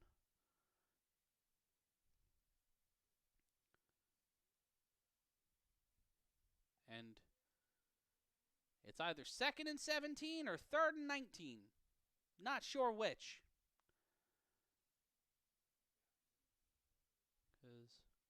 It's 1:50 left to go. To be 3rd and 17. They'll call him down at the line of scrimmage.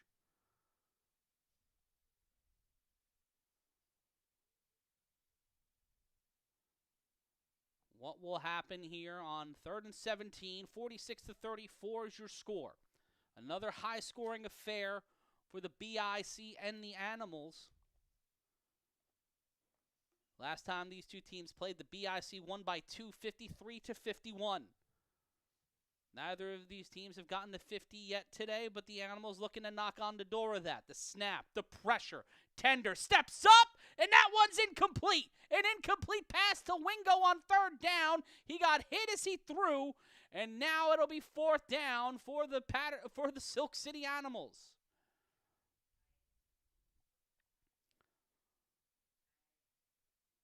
Fourth and 17. Will they throw it off? Or they will be going for the 3-on-1. It will be a throw-off, and they could throw it out of play if they want to. Trey Cohen will be the one who returns it for the BIC. Cohen trying to get some distance here if that ball's inbounds. It's a dead ball play no matter what. That one is thrown out of play, and that will give the BIC the 41-yard line to start from. They'll start from their own 41. Not bad field position, but down by 12 in a minute 45. They have one timeout. Took one early in the third quarter. Might prove to be costly.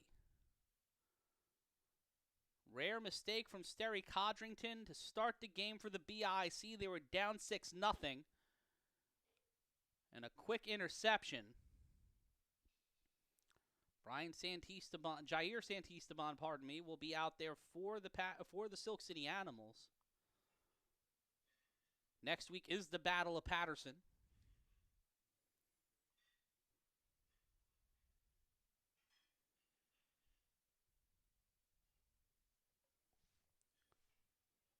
Now it'll be at 4 o'clock Eastern, 1 o'clock Pacific, our final week of the regular season. The snap. Codrington has time to throw. That's caught by Campbell. Campbell will get out of bounds. They're trying to battle for the ball. Looked like he stepped out before that. It'll be second down. The clock continuing to run for reasons I'm not necessarily sure of. The clock should be reset to around 1:31. They say he must have not stepped out of bounds. They just whistled the play dead. So the clock will continue to run here. 1:15 left to go in the fourth quarter. BIC down by 12. Codrington over the middle. That is to Trey Cohen, and Cohen will get out of play at the 42-yard line, and it will be 1st and 10 for the BIC. They'll stop the clock with 1:06. Not using that last timeout just yet.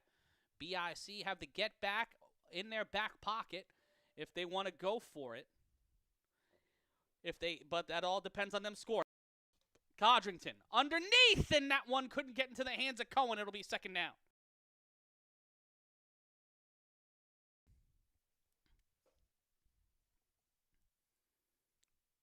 We talked about it at the start of our program.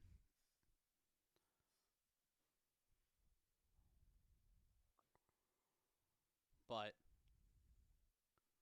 the Empire Builders, the Trenton BIC, once again finding it harder and harder to go back-to-back.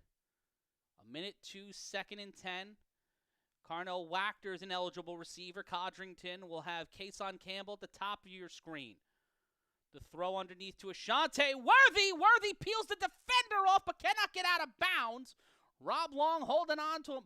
That's Divine Epps. On the tackle. Kyle Ward right there with them. The clock will continue to run 2nd and 5. Under 45 seconds left to go in the fourth quarter. That'll stop the clock again. False start. The BIC once again getting caught up in the spotlight. Moving a little too fast. It'll be 3rd and 10. Rory McIlroy wins the Masters if anybody gives a shit. First person to win it back-to-back since Cruising USA champion Tiger Woods back in 2002. 30 seconds left to play. In regulation, the clock will continue to run. 3rd and 10. The throw, Codrington gets it over to Kason Campbell. Kason Campbell gets around one defender, trying to make his way to the end zone. Kason Campbell, with 15 seconds left, jumps over to the end zone. Do they give him the touchdown? Touchdown, BIC. They will put that one on the board, 46-40. Why is that child riding a scooter on the field? And we see the replay of the Animals defense getting off the field. Kason Campbell cooked after that one, needing the ref to help him up. Campbell out of breath completely.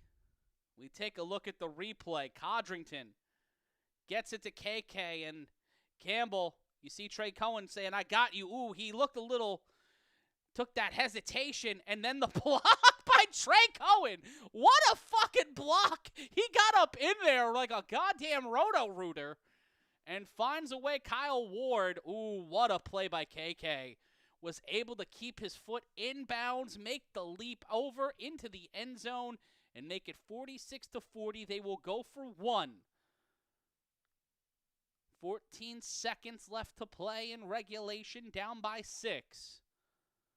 The BIC on an untimed down to throw, and that one is incomplete. But there is hope in the morning for the BIC. Mo, you have a good point, but they have one time. Yeah, but the get back is in play. As the birds continue to roost around Asbury Park, we remind you that you can join us next week as the Patterson U take on the Animals in the Battle of Patterson. That'll be at 4 o'clock Eastern, 1 o'clock Pacific, as the Seagulls continue to find themselves throughout Asbury Park. And a quick whip of the camera to Matt Riddick. The get back is in play. The returner must pass the 20-yard line to keep possession, or the BIC will get it with 14 seconds and one timeout. Matt Riddick will be the one who throws the ball for Trenton. What will happen here in our final play, our potentially final throw-off of the afternoon? The throw, that is a live ball. It bounces to the 25. Kyle Ward will have, and he will stop himself at the 21.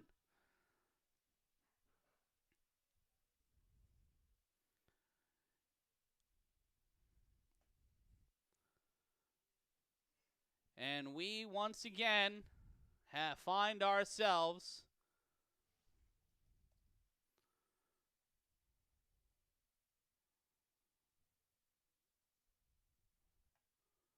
analyzing the remainder of this game in the BIC group chat will be a uncomfortable conversation. And the BIC, the wind carrying away. This one is all over. The Silk City Animals stand alone atop of the Eastern Conference. They've defeated the national champion. But awaiting them 7 days from now is the the Patterson U. In 7 days' time, can the Silk City Animals, in 7 days' time, defeat the Trenton BIC and the Patterson U? And for the first time in almost 5 years, in the first time since 2020, another team that is not the Patterson U or the Las Vegas Insomniacs have defeated the Trenton BIC. The road for the BIC is far from over. But if they look to win the national championship for a second straight season, they will have to climb the highest mountain and fight the toughest path they have ever fought to win a national title. They can go no higher than 2 and no lower than 3. This has been A7FL Uncensored. I've been Matt Ryan. We will see you in 7 days' time for the Battle of Patterson. So long, thank you, and good night.